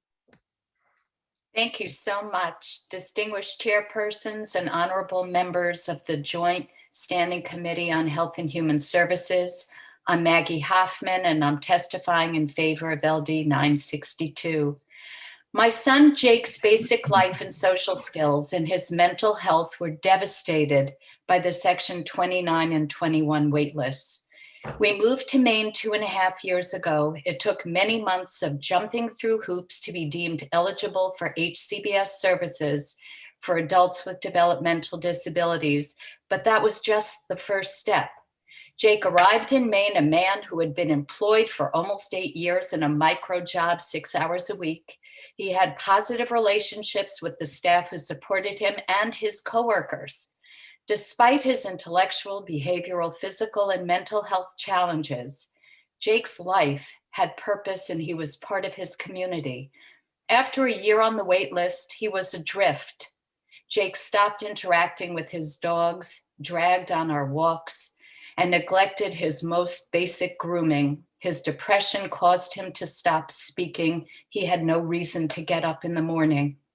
After many months of eligibility delays and then the additional year of waiting, what a euphemism for isolation, Jake received Section 29 funding.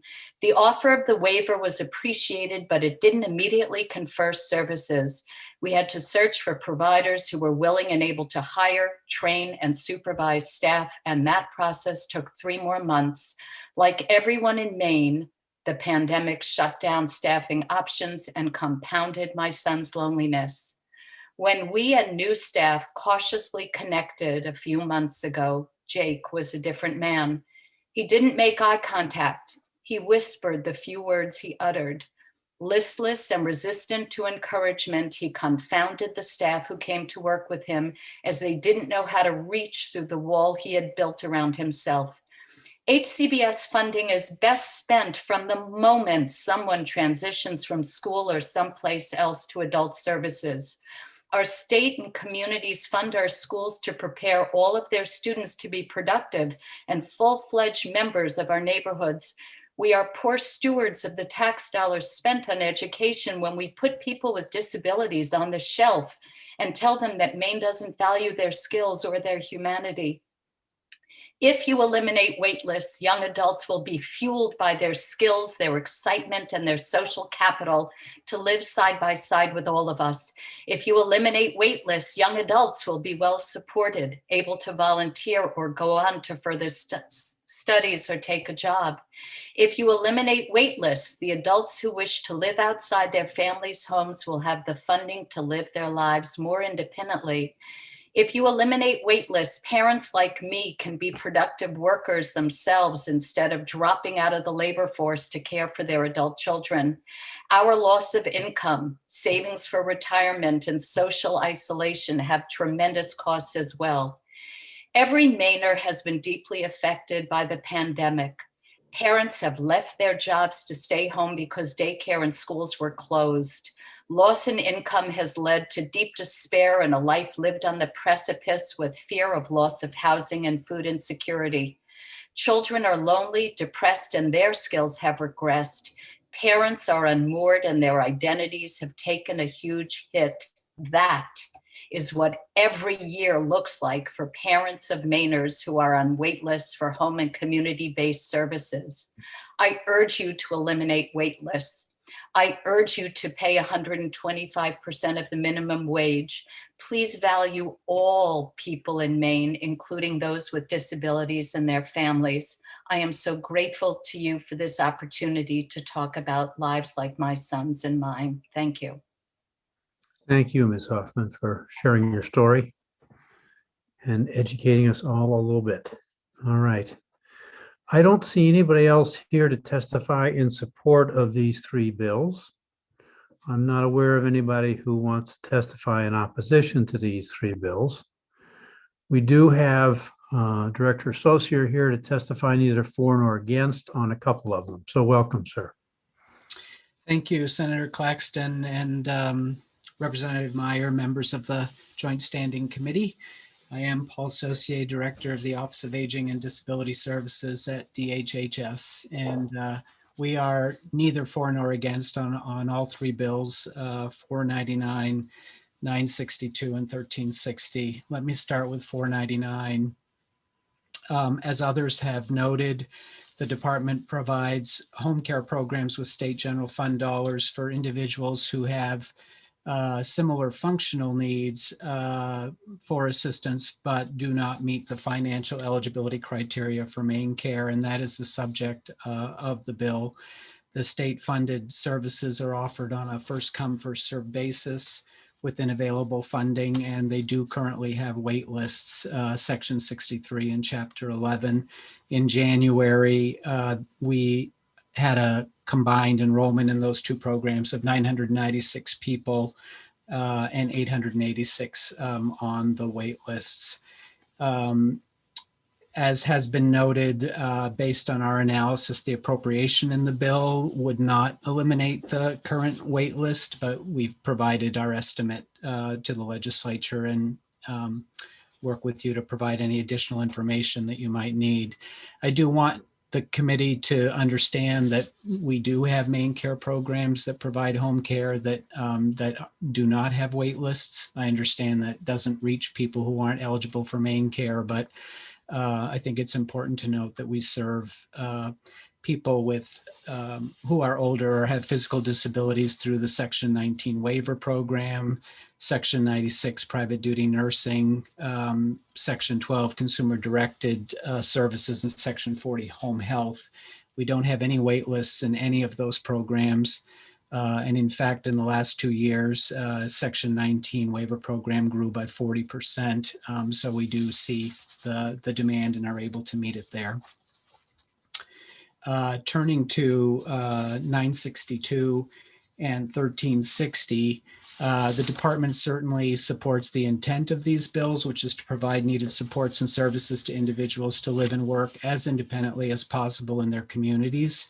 And to that end, the governor included funding in her biennial budget proposal to support 30 additional individuals per month in the Section 29 waiver program for a total of 720 additional people over the biennium. In addition to that, the governor's biennial budget proposal includes a significant rate increases for sections 21 and 29 providers to help recruit and retain workers.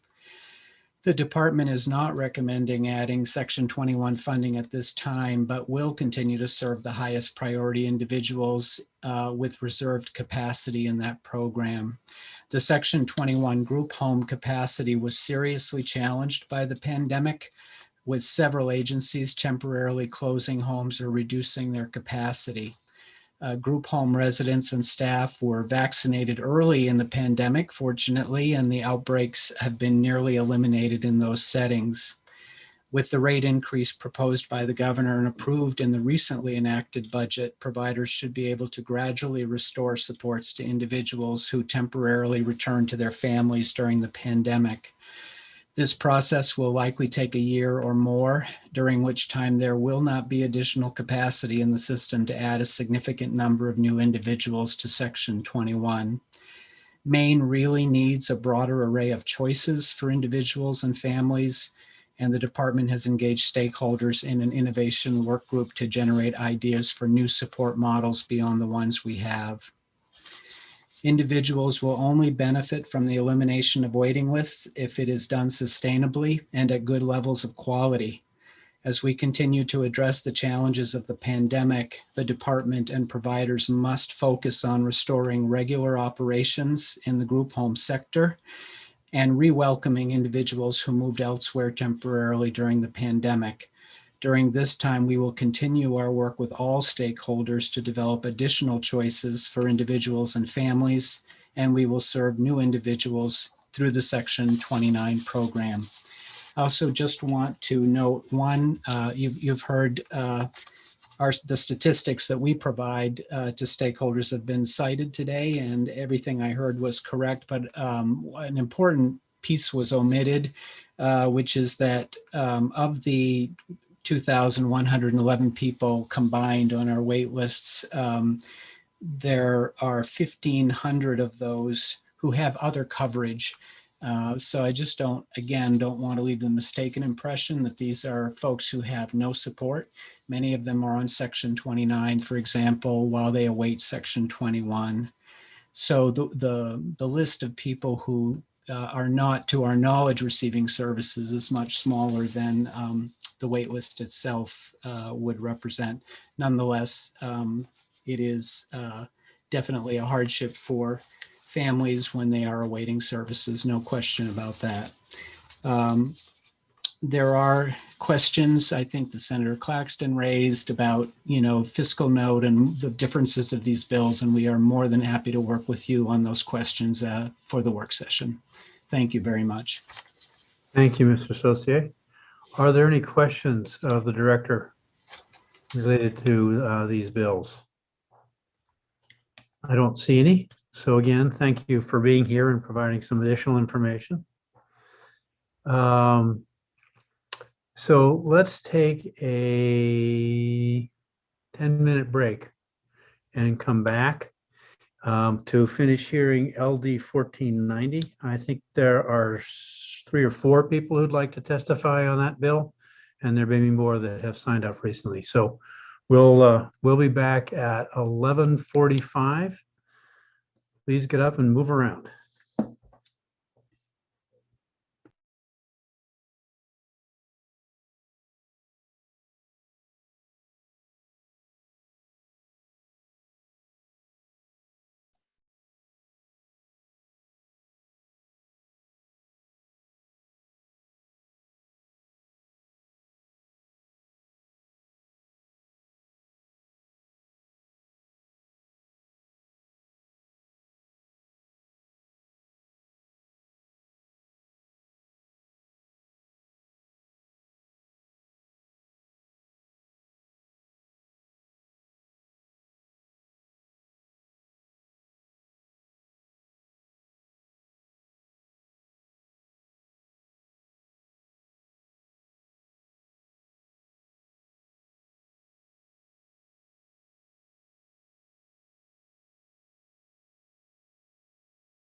Okay, we'll get started again with our Health and Human Services work this morning. Having heard the three prior bills, we'll go on to the next bill, 1490. I understand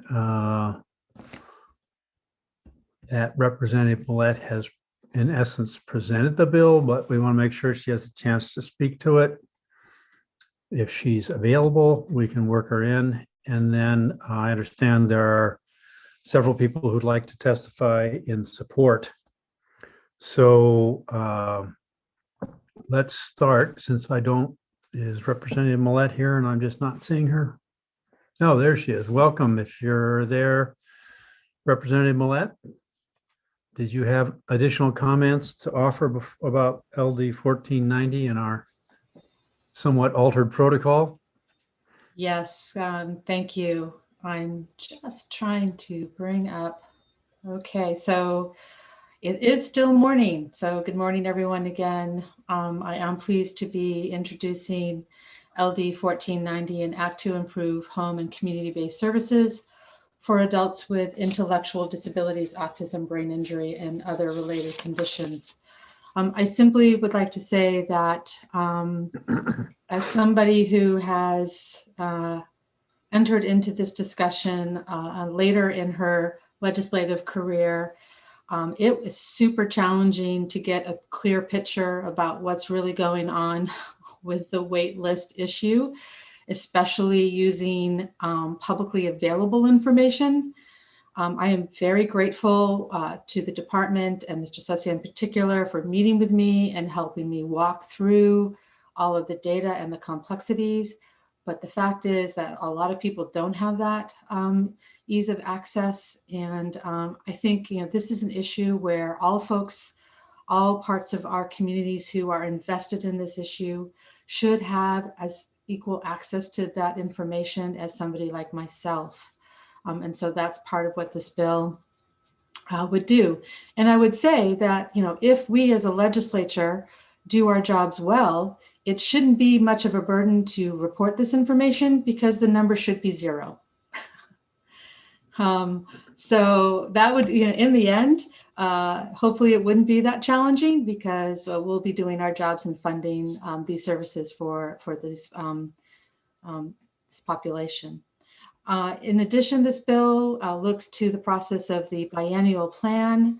And I think we absolutely must specify that persons with intellectual disabilities, autism, and brain injuries should be a part of that process.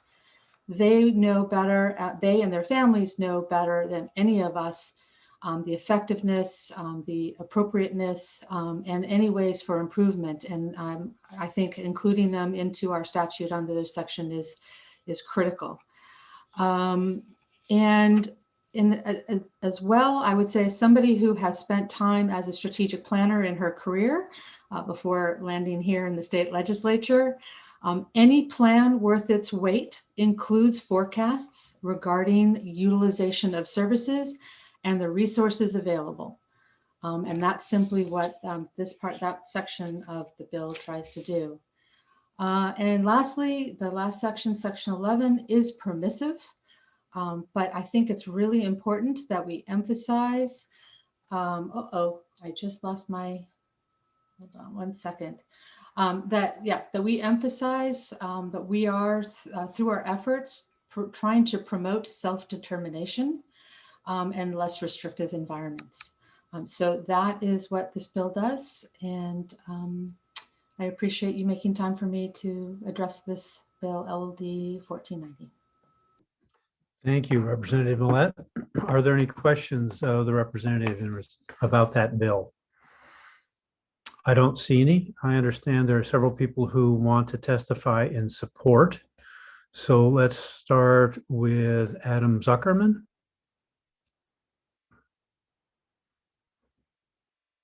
If you'll unmute and join us, we'd like to hear your testimony. Welcome back. Great, thank you for having me. I'll just pull up my testimony right here. Great. Senator Claxton, Representative Meyer, and honorable members of the Joint Standing Committee on Health and Human Services. My name is Adam Zuckerman, and I'm the lobbyist for Maine People's Alliance. Our 32,000 members stretch from Kittery to Fort Kent, and we are committed to creating a state where everyone has what they need, everyone contributes what they can, and no one is left behind. I'm proud to testify in favor of Representative Rebecca Millet's LD 1490, an act to improve home and community-based services for adults with intellectual disabilities, autism, brain injury, and other related conditions. LD 1490 is an important companion to the waitlist bills we heard this morning. It would do a couple of crucial things. First, it would create transparency and accountability by requiring DHHS to post about waitlists, time on waitlists, make projection about waitlists, healthcare organizations and community groups, and tell the legislature what kind of appropriations would be required to prevent such waitlists in the future. That would ensure that older and disabled Mainers never again face the unacceptable waitlists they're facing today. LDs 962, 499, and 1360 would clear the waitlists we face today, and LD 1490 would ensure that we don't recreate them tomorrow. LD 1490 would establish the principle that reimbursement rates should be high enough that they don't stand in the way of actually delivering services. It would also broaden the input that DHH has to get on system design, ensuring that those most affected by the system have input on it. Imagine that our state is a massive cruise liner. Unfortunately, our ship is taking on water, and older and disabled Mainers are being treated like third-class passengers on the bottom levels. The water keeps rising as they languish longer and longer on these ever-growing wait lists. At first, as younger and fully able Mainers, we don't realize it. However, it starts to affect our children, our siblings, our friends, our teachers, our coworkers, and our parents. Then it rises a bit more, and we have to leave our jobs, close our small businesses, and quit school to try to care for friends and family members. LD 962, 499, and 1360 would plug the hole and ensure that we never crash again. Together, we can steer our ship in the right direction and create a Maine where no one is left behind. Thank you. Thank you for your testimony. I don't see any questions, so we'll move now to Alan Cobo-Lewis, whom I can't, there you are. Thank you. Thank you, Senator Claxton, Representative Meyer, distinguished members. My name is Alan Cobo-Lewis. I live in Orono. I think you already know who I am. So LD 1490 is a policy bill. And the point is for the legislature to get the information and the public to get the information that everyone needs to develop good policy.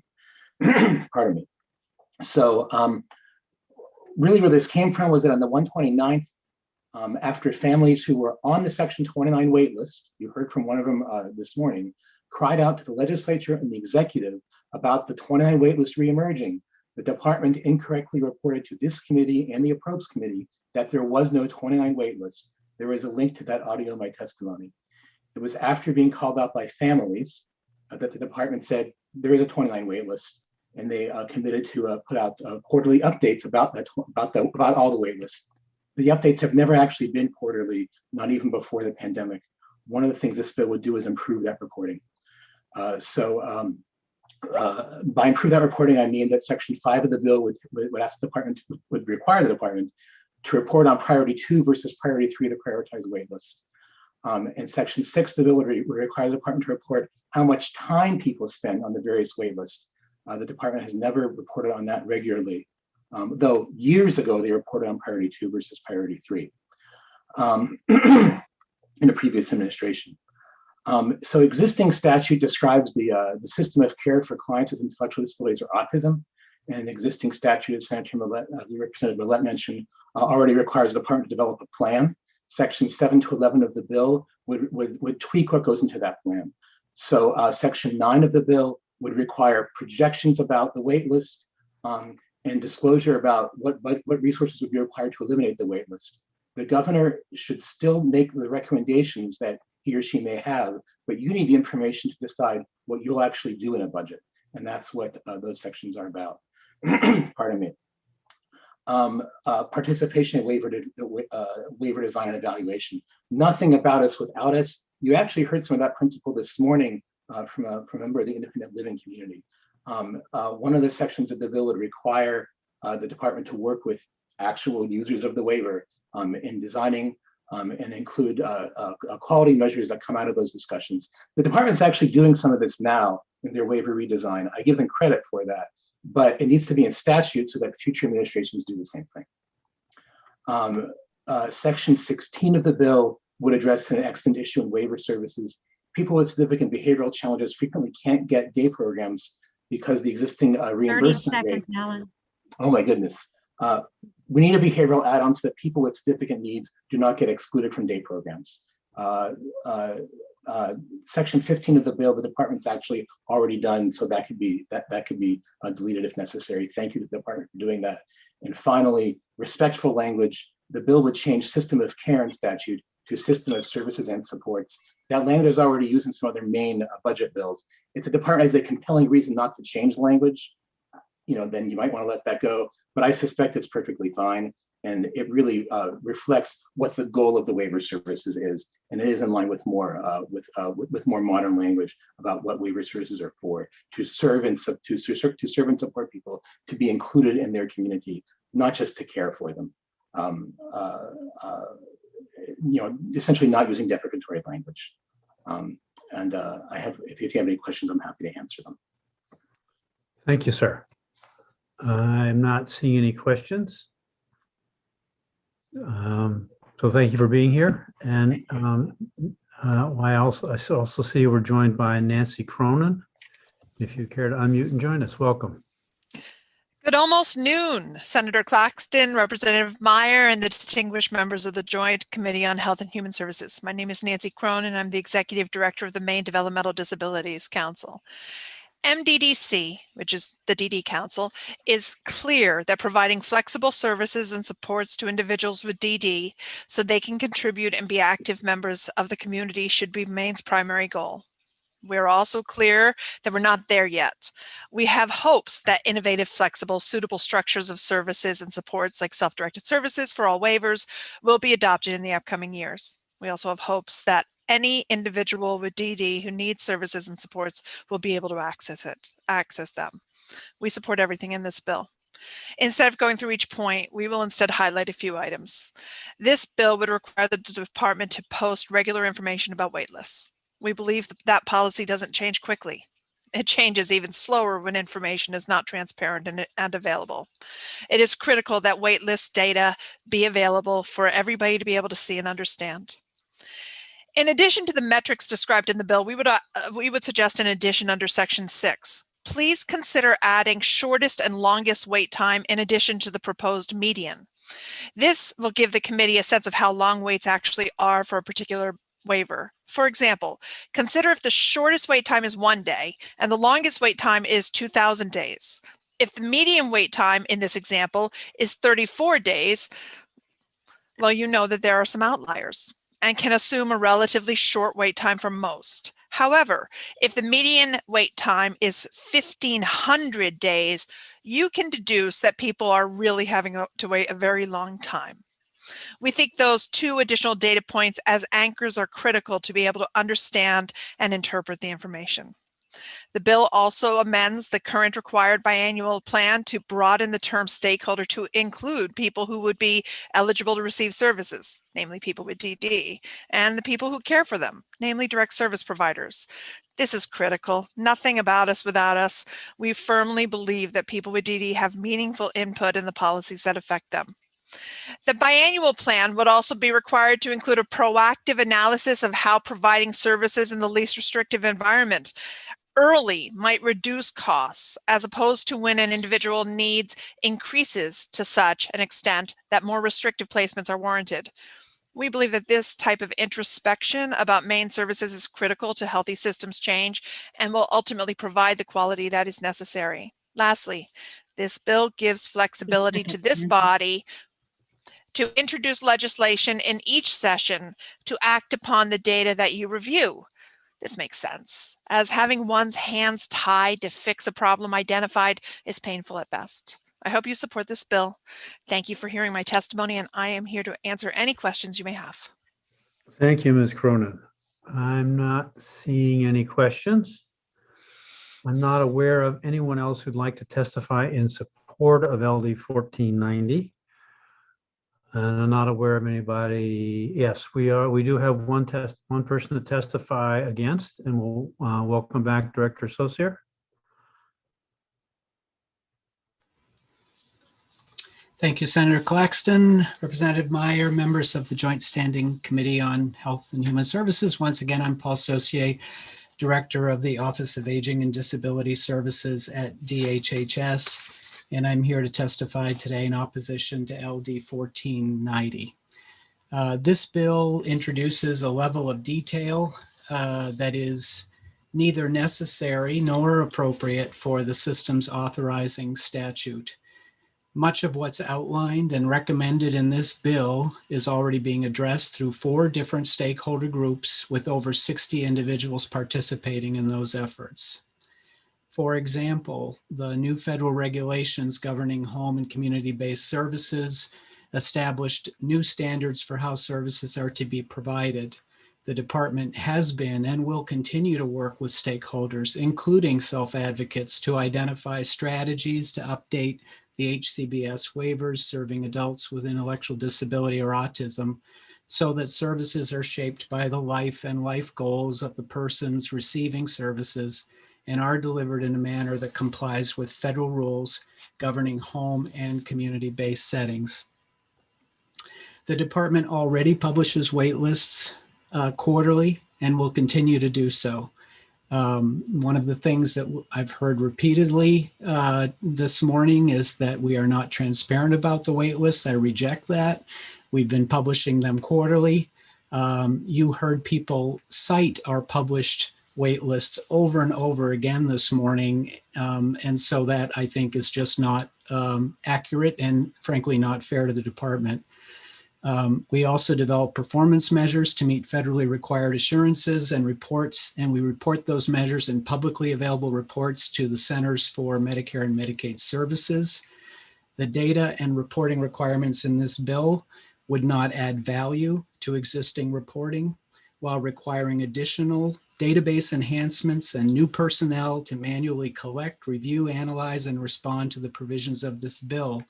And notably, we would have to get a lot of that data from providers. And so this would also create new reporting burdens for the provider organizations. The department has significant reform work underway, which we're very excited about, and it includes extensive stakeholder involvement. We have the four work groups that I mentioned to you a moment ago. We have the Community Membership Reform Work Group, 16 members addressing inclusion in the community through employment, access to resources, self-advocacy, person-centered thinking. Our Innovation Reform Work Group, 17 members looking at conflict-free needs assessment, flexible supports, and innovative living options. We have a QA and QI Reform Group with 10 members, health and safety of participants and effectiveness of services. And we have the HCBS Stakeholder Advisory Committee, 18 members. All of these committees have self-advocates on them. We would not do a stakeholder process without self-advocates. I completely agree with that. We have also provided,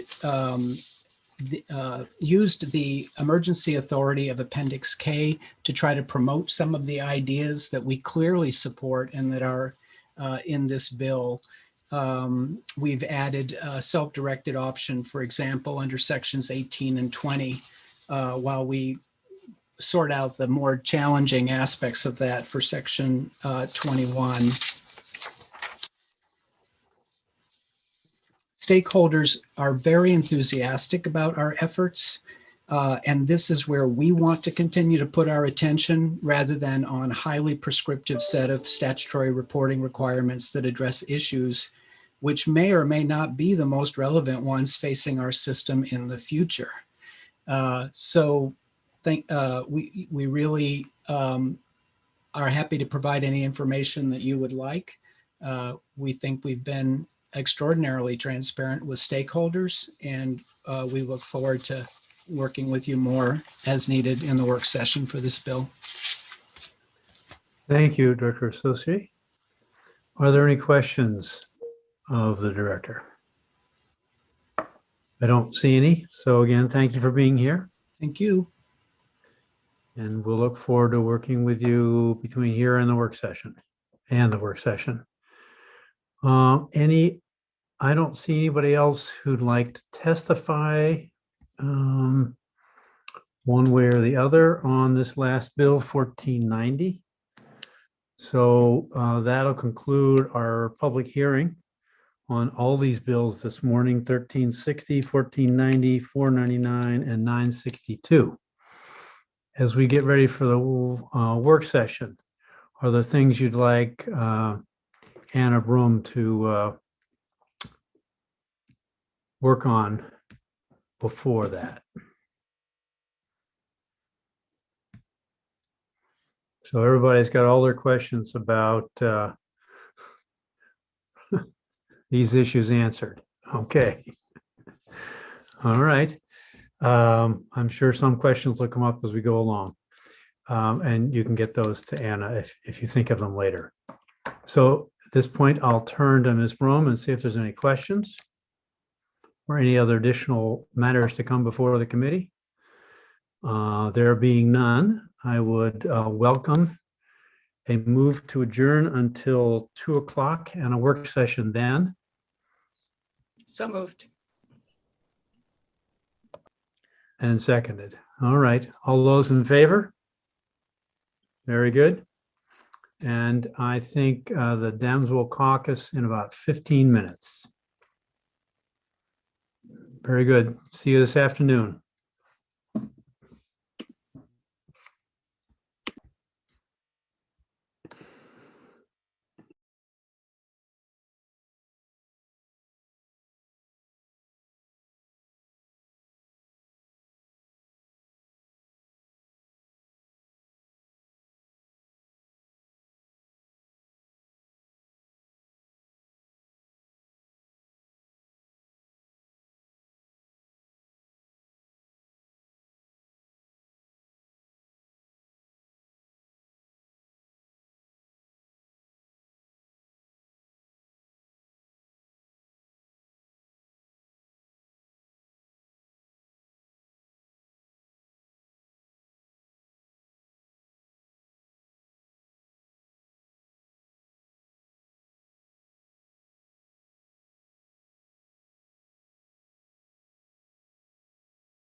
They just started the one before mine. Oh, okay.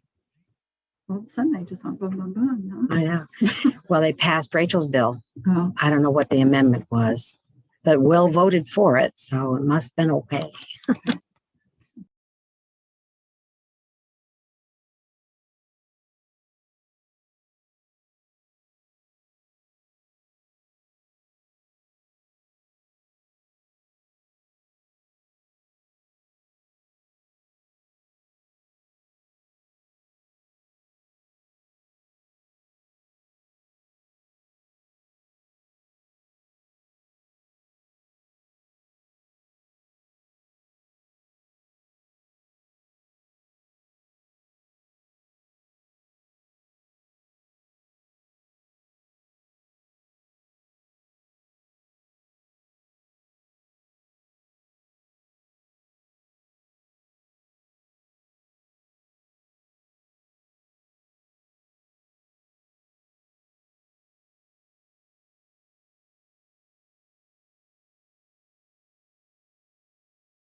reductions in adolescent suicide is especially convincing.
I had to leave, and I had to leave because I had fishermen.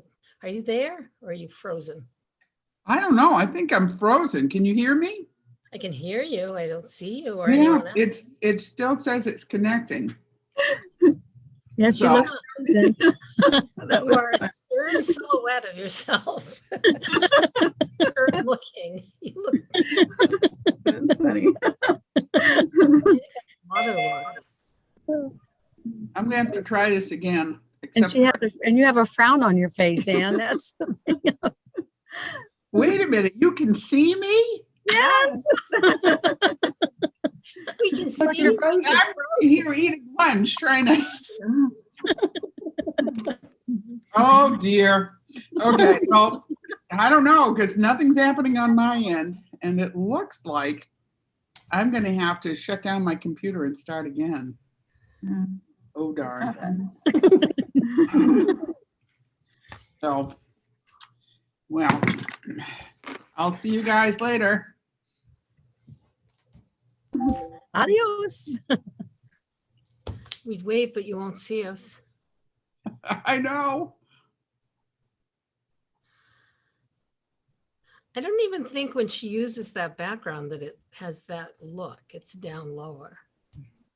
I wish I knew how to do that. Representative Connor, how is your mother-in-law doing? Do with your video. Oh, okay. Much better. Thank you for asking. So you can tell. Yeah. Is she home yet? And your hair goes No. A few more days. Yeah, that was an awful thing. It's like, oh my God. Oh, what a horrible thing to go through. How's her trauma? If you don't mind me asking. She's a strong woman, and that's what's holding her together right now. She's very strong. Yep. So just a reminder that you are all on YouTube and there are participants waiting. Thank you.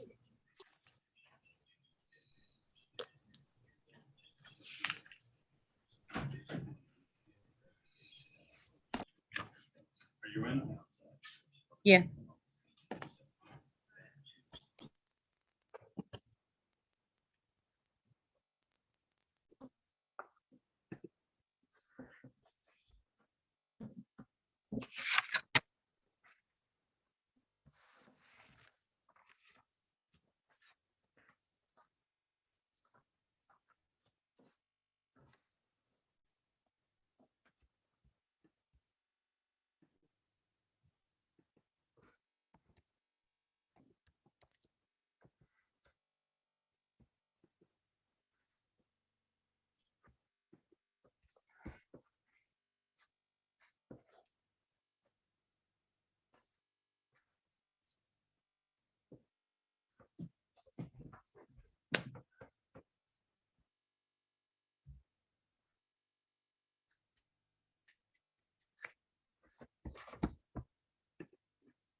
Okay, so welcome back to this afternoon session of the Joint Standing Committee on Health and Human Services.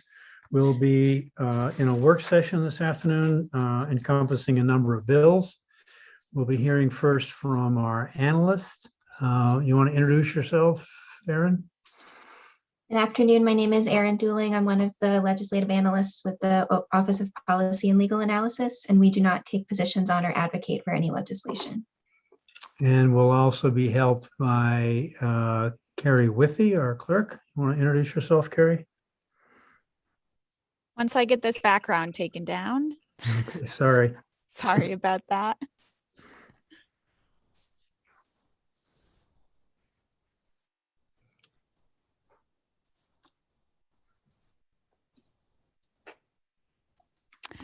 Good afternoon. My name is Carrie Withy, and I'm the clerk for the Health and Human Services Committee.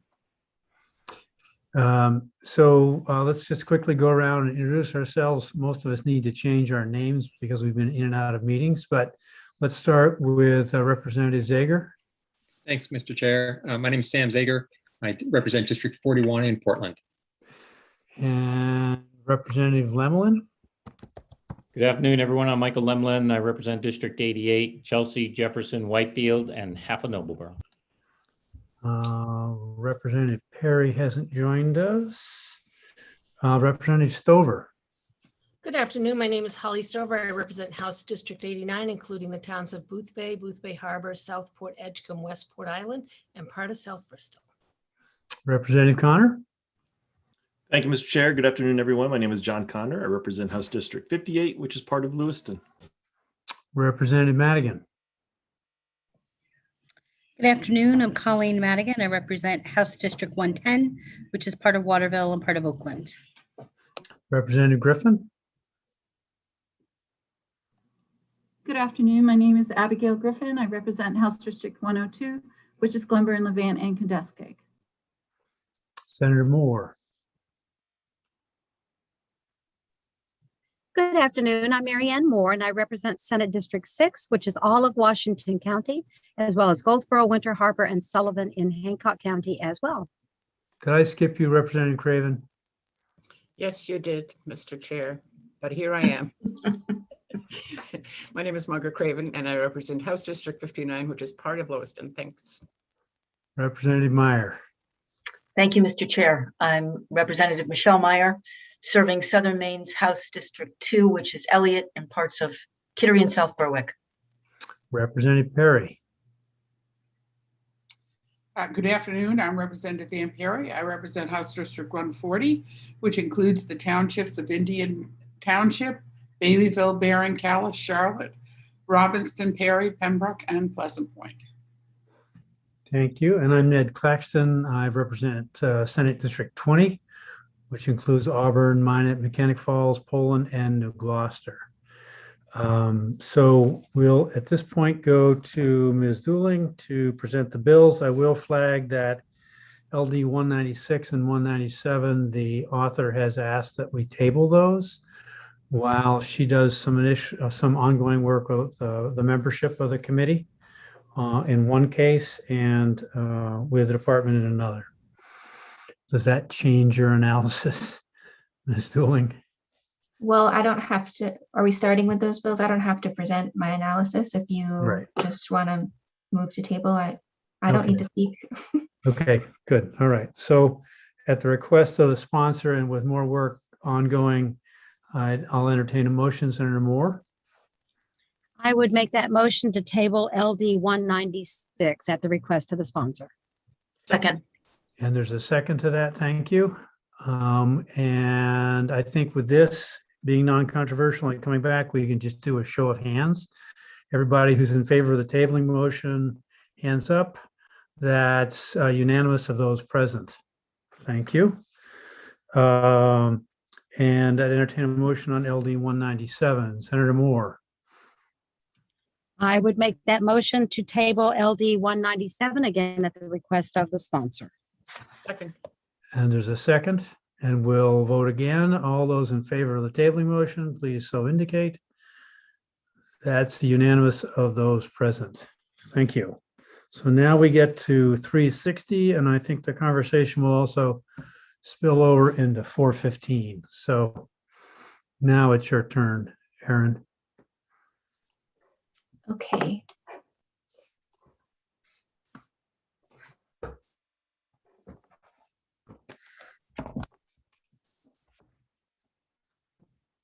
Are you seeing my email or are you seeing LD? We're seeing an analysis. Okay, great. LD 360 is a resolve to reduce barriers to recovery from addiction by expanding eligibility for targeted case management services.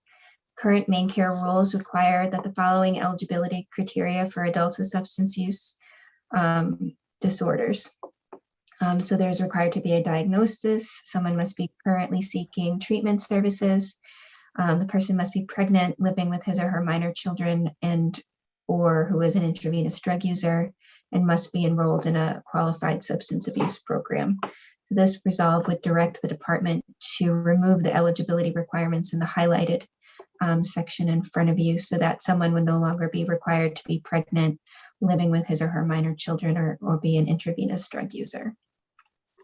There was a couple of suggestions or options presented in the department's testimony relating to opioid health homes. So I've basically just copied and pasted those suggestions here about broadening diagnoses or phasing in access. Typically, when we would direct the department to adopt rules, we usually would put a date by which those rules would be adopted, or when the eligibility should be changed in this case. So that's a question I have if you'd like to set a specific date. And the preliminary fiscal impact statement indicates about 1.8 million in annual general fund appropriations. Do you want me to go on to 415 or do you want me to stop there? Let's start here and have a conversation about 360. Does that raise any questions, having heard that analysis? I would, Mr. Chair. Please, Representative Madigan. I would just say that I think the department's suggestion about merging it with opioid health homes is a great idea. However, I think substance use disorder encompasses more than just people who are using opiates. So I think that's important, that we not just restrict it to opiates. Oh, okay. You want to make sure that the descriptions stay broad in terms of substance use disorder. Okay. Senator Moore, is your hand up still or again? It's up again. Okay. I was actually, what I'm trying to figure out is the preliminary fiscal note and how we arrived at that amount.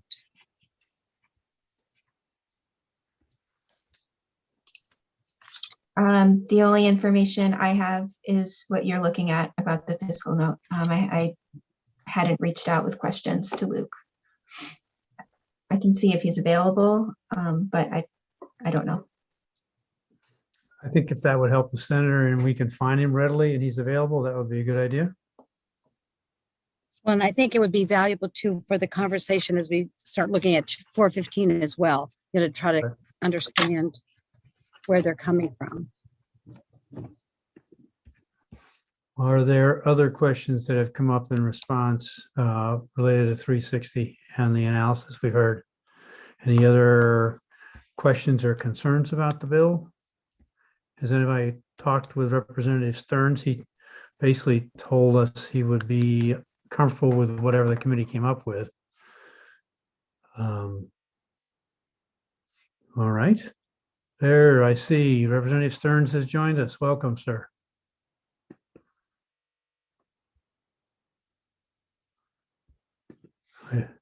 We're not, here we go.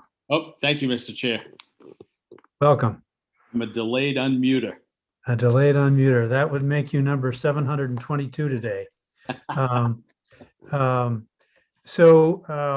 We heard an analysis from Aaron Dooling. Did you hear any of that? I did not. And were you privy to any of the conversations about the fiscal note? I was not. Okay, or because that question was asked by Senator Moore, how we got to 1.8 million on a fiscal note, what was behind, what was the thinking of that? So we've reached out to our fiscal analyst and see if he can help us out, if he's available. Well, that's an excellent question. I almost think that when they looked at it last year, if I remember right, it was a fiscal note of over 4 million. But maybe I'm confusing it with another bill. Aaron, did your analysis include the old bill in the fiscal note for that? It didn't. Okay. I don't think I realized there was a bill last session. Sometimes we catch them, sometimes we don't. Yeah. I'm just waiting to hear back from Luke, so I don't know how you proceed. All right. So So there was some language, we'll go a little off script here. There's some language that you would like to see include Representative Madigan in any bill that addresses targeted case management. Did you want to bring that up as a potential amendment now? Sure. I mean, we haven't seen, I just don't want to get ahead of Erin here because I know she hasn't put up the bill analysis for 415. Right. But both these bills, both 360 and 415, are really getting at targeted case management.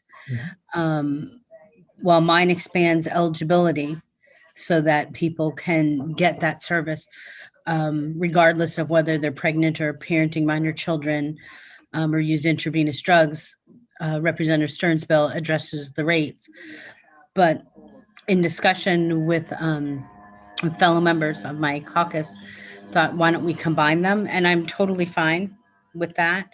I think the most important thing that I was trying to get at was making sure that in a time of increased overdose deaths and increased substance use, that people have more access to the very services that can help them access treatment. So that's what the eligibility part of this is.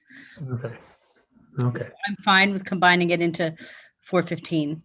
And that was the language that was highlighted in Erin's analysis about Yes. pregnant? Yeah, it just takes those special conditions out so that to access targeted case management services for substance use disorder, you would have to have that diagnosis.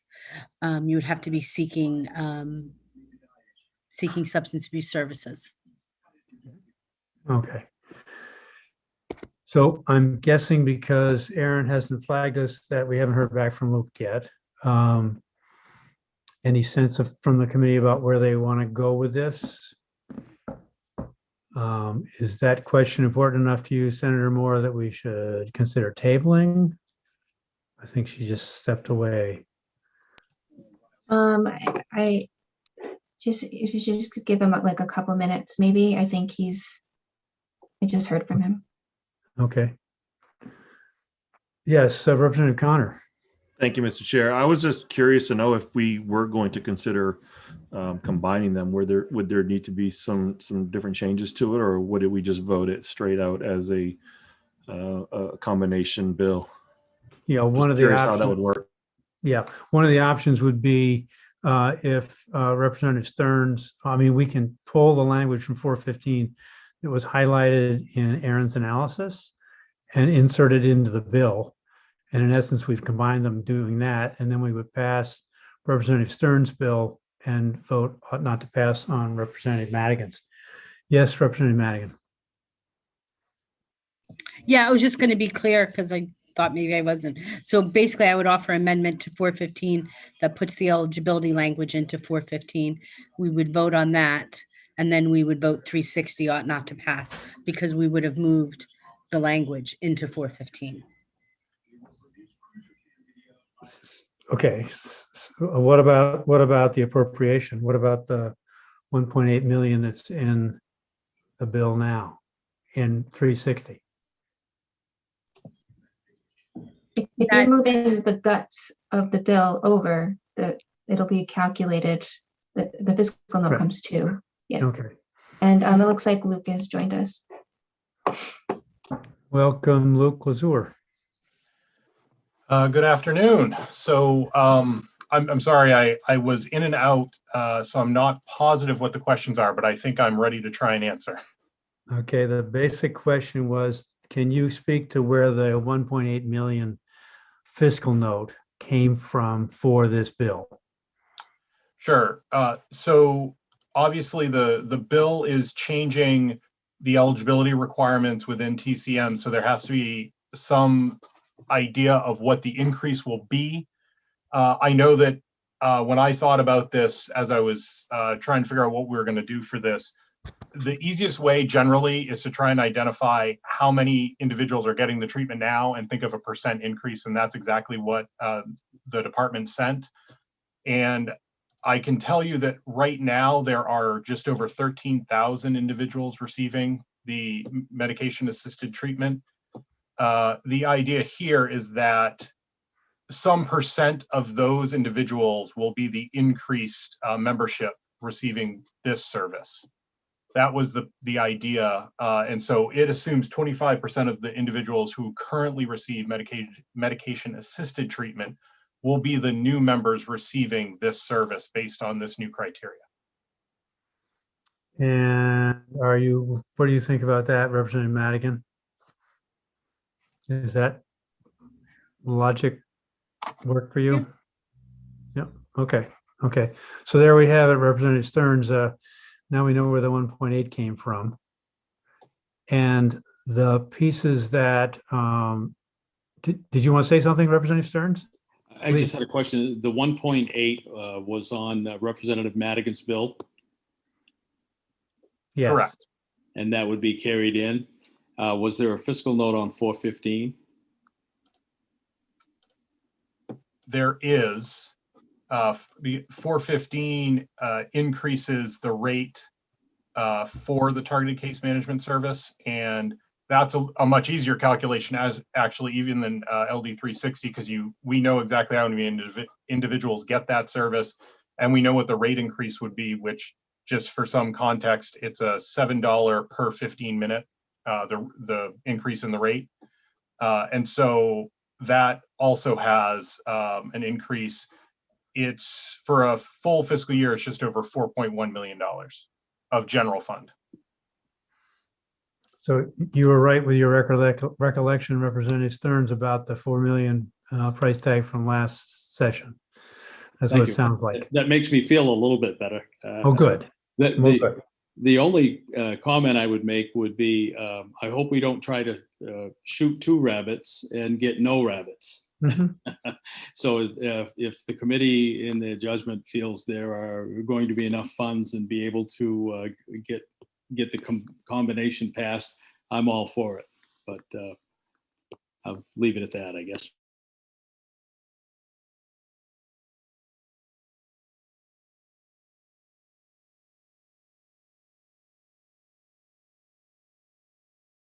Okay.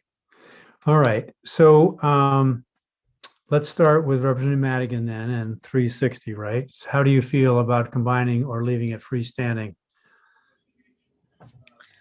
I think the bills are related. I'm fine with combining it. I'm fine with the fiscal note. I mean, I think both of these do cost money, but I think the price of not addressing those is much greater. Does anybody want to weigh in on the thoughts about combining or leaving separate besides the 2 sponsors? I'm not seeing any enthusiasm for, yes, Representative Griffin.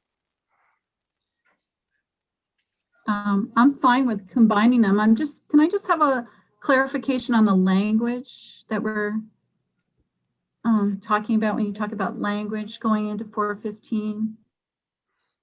So can you show your screen again, Erin? Yeah. Yep. Sorry. No, you're fine. So, so it would really be it's not the highlighted language, it's the directive to the department to remove what I've highlighted here so you can see what the rule actually looks like. So you're directing the department to amend its rule to get rid of these requirements on eligibility to access substance use disorder treatment.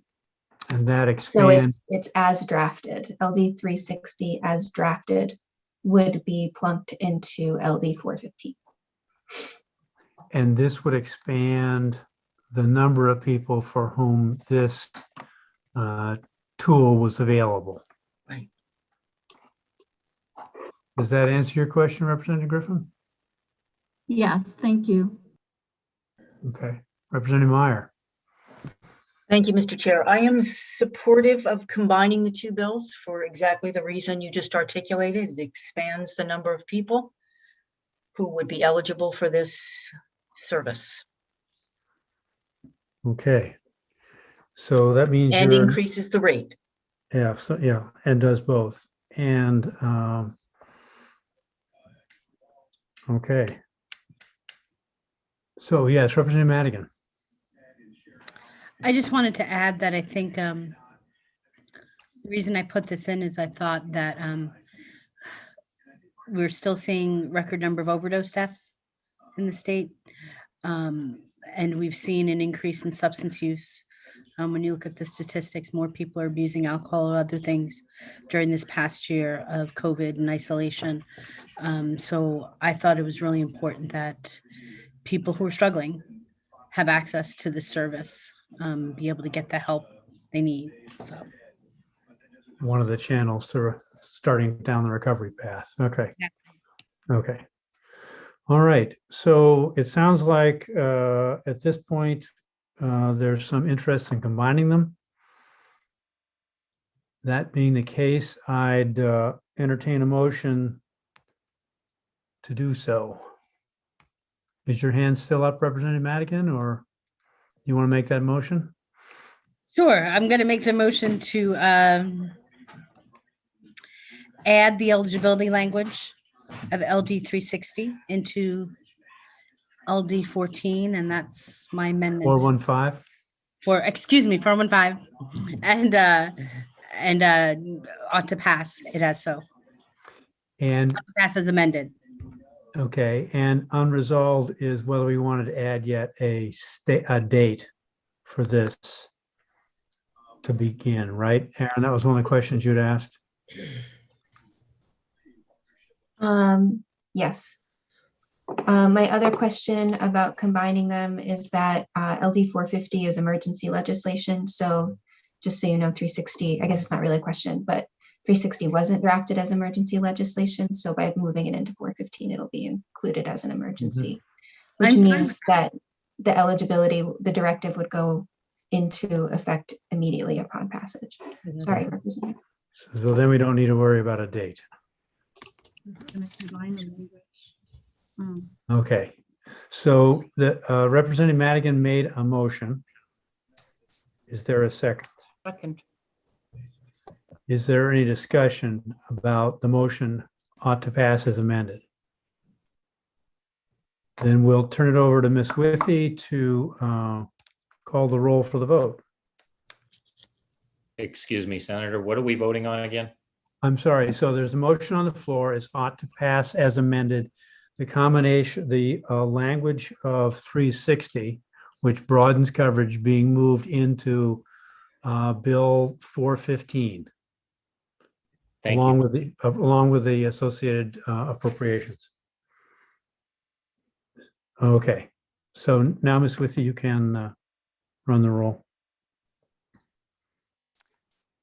Representative Zager. Yes. Representative Zager, yes. Representative Lemlin. Yes. Representative Lemlin, yes. Representative Stover. Yes. Representative Stover, yes. Senator Baldacci. Senator Baldacci is absent. Representative Perry. Yes. Representative Perry, yes.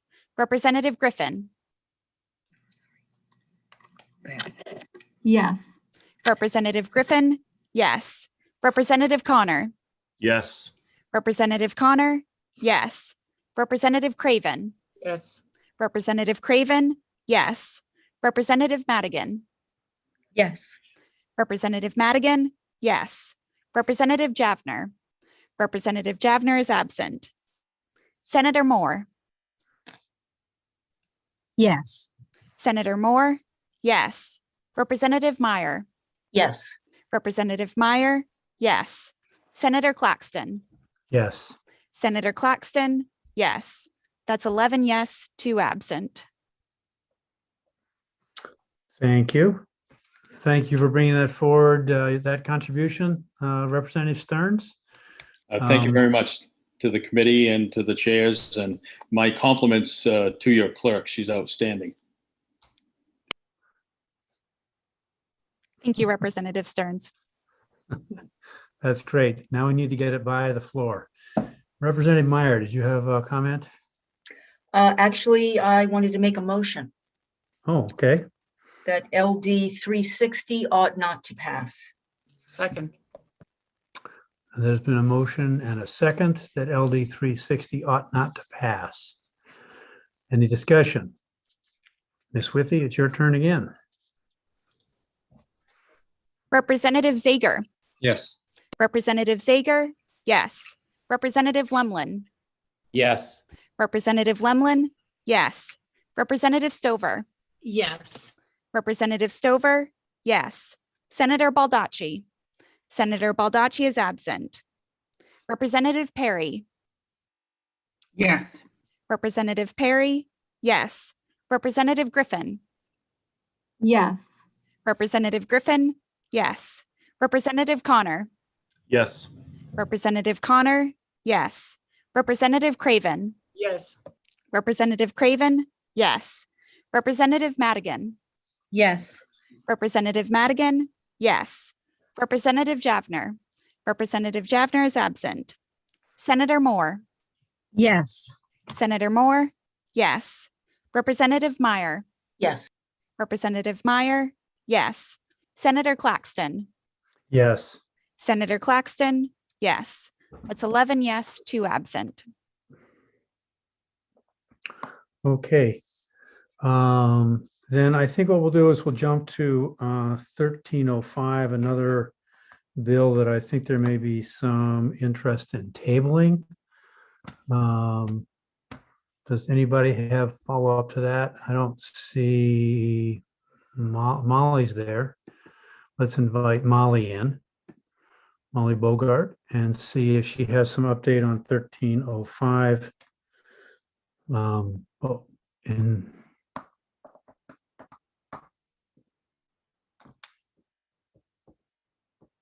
welcome, Ms. Bogart.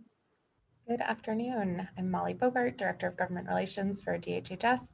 I haven't had a conversation with the sponsor, substantive conversation with the sponsor since the hearing, but my understanding is that, we've certainly had some conversations with advocates around this bill, and I know that they have had some conversations with Representative Morales, and there may be a place to go, but we're not there yet. So I do think tabling is the intent, but I can't speak for the sponsor at the moment.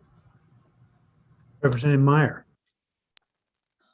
Thank you, Mr. Chair. I would move to table LD 1305. Second. Motion's been made and seconded. Is there any discussion about 1305 and tabling it? I think it being non-controversial, we can do the show of hands technique again. And that is unanimous of those present, for those of you listening in. Thank you. And then 1282, if you would, Aaron. Okay, let's see here.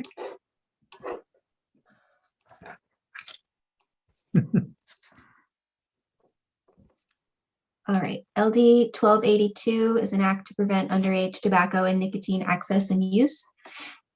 The bill requires that a scanning technology or other automated software-based system be used to scan photo IDs in order for tobacco products to be sold at retail to any person who has not attained 30 years of age.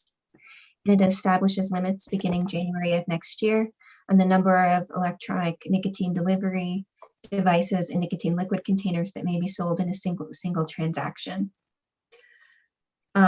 Jewel had written testimony that suggested adjusting the product quantity limits to 4 fully furnished packages, with each package containing no more than 4 cartridges or other containers. A drafting question I had was whether a single transaction was sufficiently clear, and the fiscal impact has not yet been determined. Okay, has that generated any questions for folks at this point? Sorry, I'm trying to do too many things at once here. I don't see any hands up. Representative Connor, I think, did you introduce this bill? No. I was going to read for the sponsor of it, but I was going to make a motion if you don't mind. Did you want to make a motion? I was going to make a motion on not to pass. Okay. Representative Griffin? I second it. Okay, so there's been a motion made ought not to pass and seconded. I second that. And seconded, thank you. And is there any discussion of that? All right, Ms. Withy? Representative Zager, Yes. Representative Zager, yes. Representative Lemlin, Yes. Representative Lemlin, yes. Representative Stover, Yes. Representative Stover, yes. Senator Baldacci. Senator Baldacci is absent.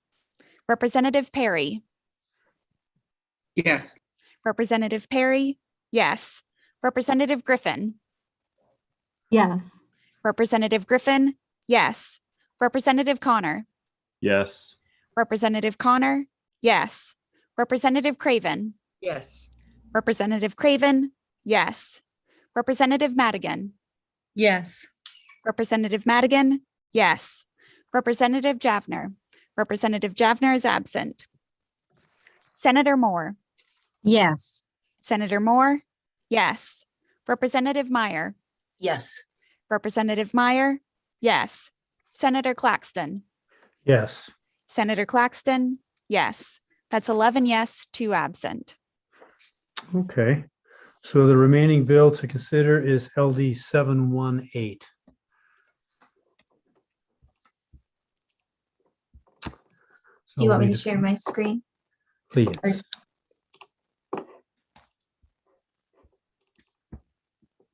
LD 718 is an act to improve the health of Maine residents by closing coverage gaps in the Maine Care program and the CHIP program. It provides that under Maine Care and CHIP, there will be coverage for non-citizen residents of the state who are ineligible for coverage under the federal Medicaid program or CHIP due to their immigration status. DHHS notes the coverage would need to be entirely state funded due to federal law. In terms of drafting issues, I would recommend moving the CHIP provisions of this bill to the CHIP section of statute, moving the Maine Care provisions of this bill to the section on Maine Care that talks about eligibility enrollment groups for Maine Care. Right now, it's drafted as a standalone provision, and when you're going to look for eligibility, you might not know that there's this other provision because you look under the enrollment groups section. In terms of clarification, the provision on CHIP indicates that someone would be covered for reasons ineligible for coverage due to federal restrictions in the Medicaid or CHIP program. But there are reasons other than immigration status that could be a federal restriction of those programs, such as someone's income level. So I'd recommend clarifying that language and maybe using language that's earlier in the bill that talks about someone's eligibility for the program, but for their immigration status. And then finally, the bill, because it's drafted in this other section, it doesn't reference back to one of the current eligibility enrollment groups for non-citizens, which is copied here. So I would recommend reconciling the provisions proposed in this bill with existing provisions regarding non-citizens so that there's not overlap or duplication or confusion about what the eligibility standards are. You had some questions at the public hearing. One of them was how many people were affected by lack of health care because they are ineligible due to their immigration status. The information that's been provided from the department to OFPR for preparation of the fiscal note is approximately 2,447 people, which is an estimate of just above 1.5% of Maine's population who would be eligible under Maine Care or CHIP. You also asked whether there's a safety net for undocumented persons if they need medical care. And we heard back from the department, which talks about their emergency Maine Care for undocumented non-citizens that extends to services necessary to stabilize their emergency condition and would result in serious jeopardy to that person's health, serious impairment to bodily functions, or serious dysfunction of any bodily organ or part. And then we also received information from Maine Health and Northern Light Health, which I'm trying to find right now. I thought I had it open and it disappeared. There we go.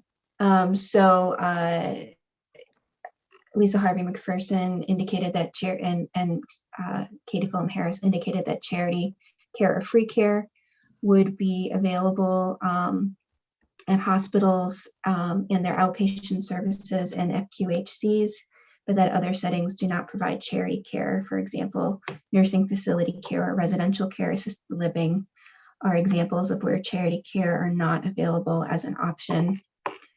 And many behavioral health providers as well.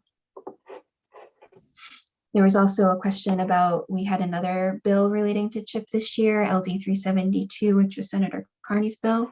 And there was a question about how does this bill compare with the other bill on CHIP, prepared a summary here.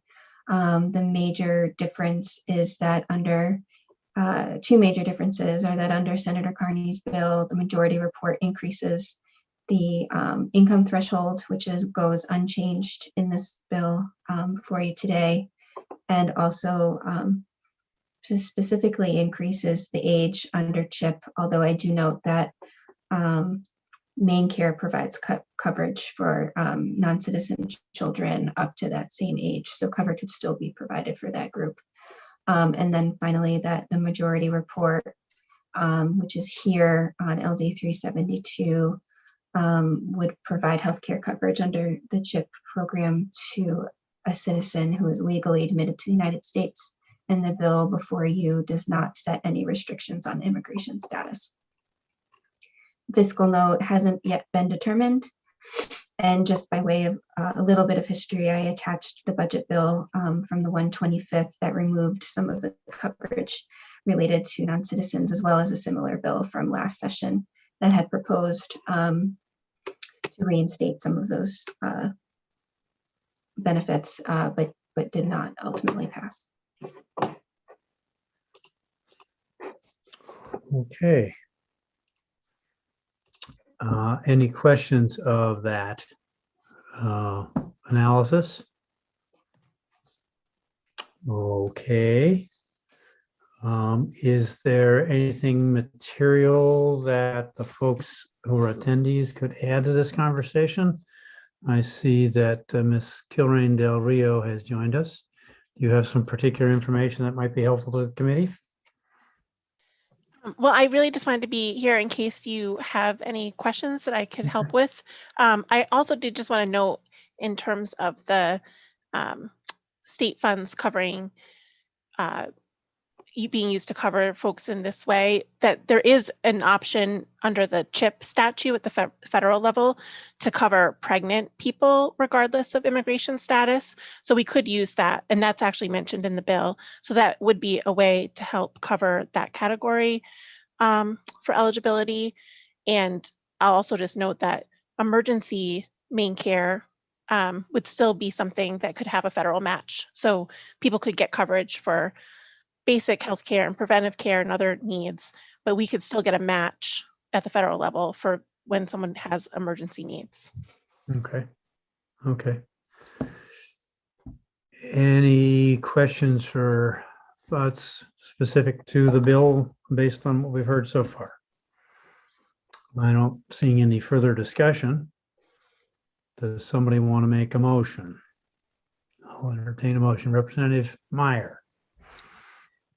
Thank you, Mr. Chair. I would move LD 718 ought to pass as amended. I would second that. So there's been a motion that's been made and seconded. Representative Griffin, did you have your hand up? I just wanted to say that ought not to pass, because I feel that with everything with the rate reimbursements and how we're trying to take care of our own citizens, I think we need to take care of our own citizens first, and then point maybe do a little bit more. But for right now, I think we need to take care of our own citizens. So depending upon how the vote goes, that would be an alternative report, not to pass. Senator Moore?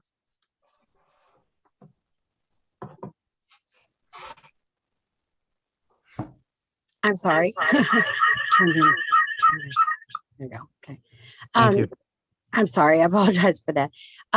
Thank you, Senator Claxton. I too am an ought not to pass. And I mean, I really appreciate and respect all the work and what they provide when they coming to our country. But we have so many Mainers that are not able to get coverage. Having worked as a cancer patient navigator, I was up against that brick wall constantly trying to find ways for them to be able to get their care, their health care that they needed. I just can't support this at this time. Maybe on down the road when we have more of our Mainers with coverage, I will feel more comfortable being able to help with this. Okay, thank you. Aaron, you had your hand up, Aaron.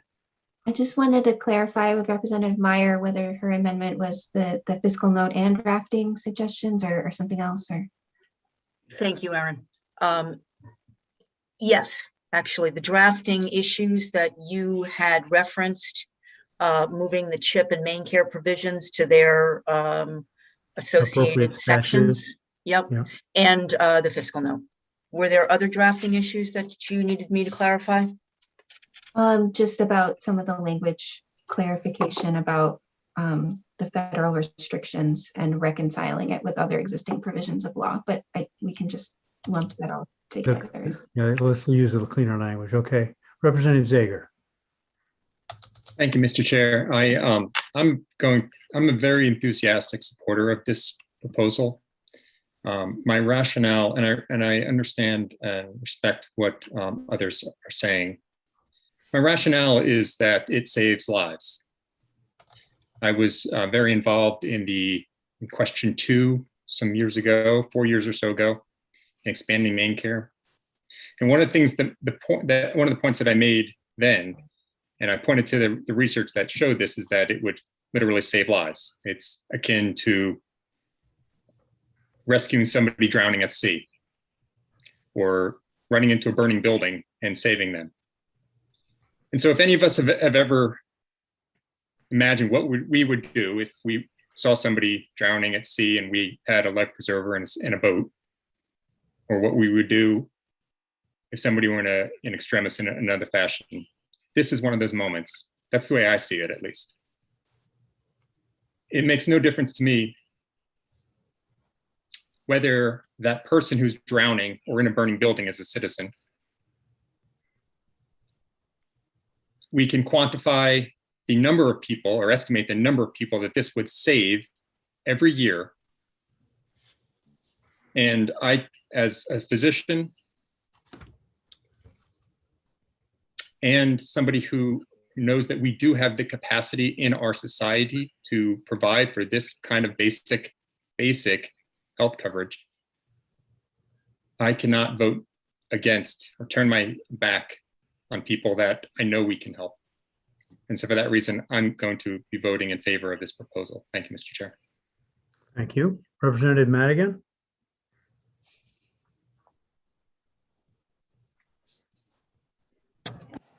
I'm going to be voting in favor of this, and I was just content to vote until I heard Representative Zager speak. Sorry about that. Don't know why my camera cut out. But the whole reason I ever ran for office in the first place was because I thought there was a role that we should play in saving lives. And so I think that's important. And one of the things that really struck me about the public hearing was not just the people who came and talked about how they needed coverage, but I thought of the folks in the industries that we really need the workers for, the fishing industry, the farming and gathering industry, and the care industry. Right now, I'm spending a lot of time caring for my dad, who's been very ill. And part of that reason is that there's no one available to do that work but me right now. I don't know who we think is going to take care of our parents, our children, or people who are disabled, or who's going to process the lobster or pick the blueberries or any of it, unless we make Maine a place where people can earn a living and have access to health care.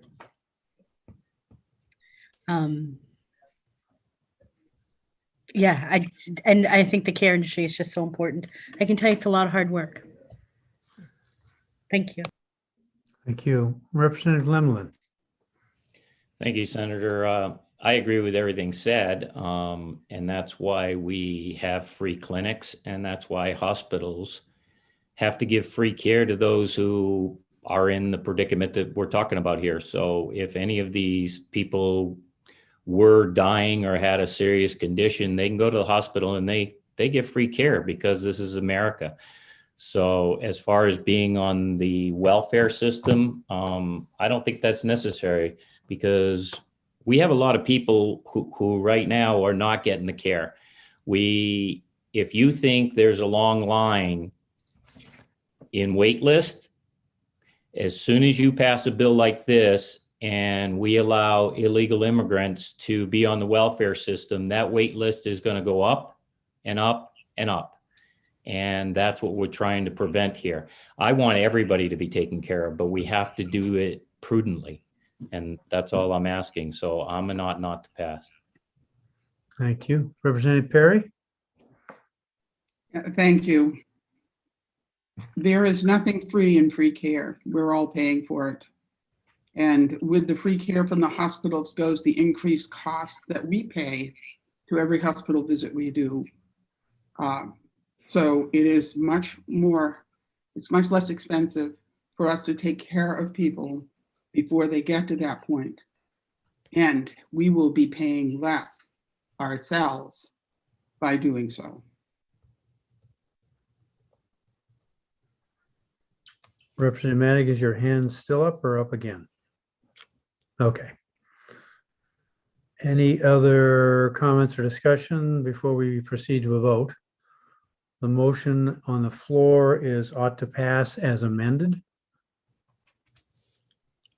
Ms. Withy, can you run the roll?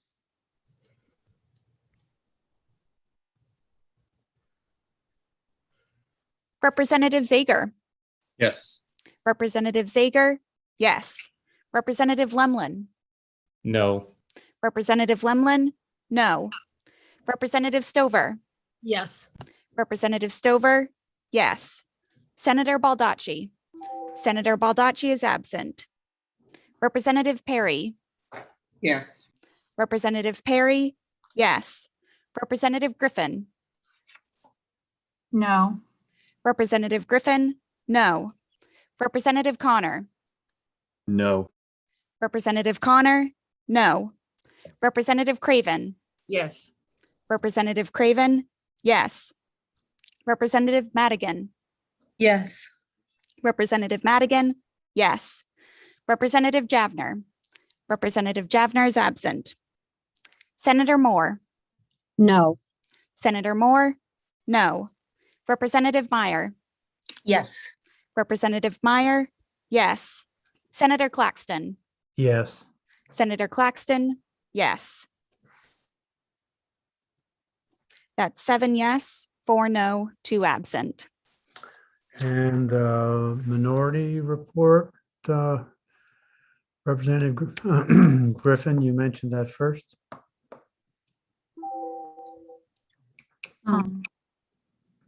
Just ought not to pass. Is that okay with the other members of the minority report? Okay. Very good. Okay. All right. I don't see anything else on our afternoon agenda. I will turn to thank Luke Lazur for being here. Thank you. And turn to Aaron and see if there's additional work that you had imagined our doing this afternoon. No, not today, no. Okay. I'd like to report thunder and lightning here in Auburn and west of here. There being no other work in front of us this afternoon, then I will entertain a motion to adjourn until the work session tomorrow, Thursday, 4/22, starting at 10 o'clock. Representative Connors? Thank you, Mr. Chair. I just wanted to say thank you to everybody, and I'll leave it at that. And I would make a motion to adjourn. There's been a motion Second. and a second. I think we can do this with a show of hands. Unanimous of those present?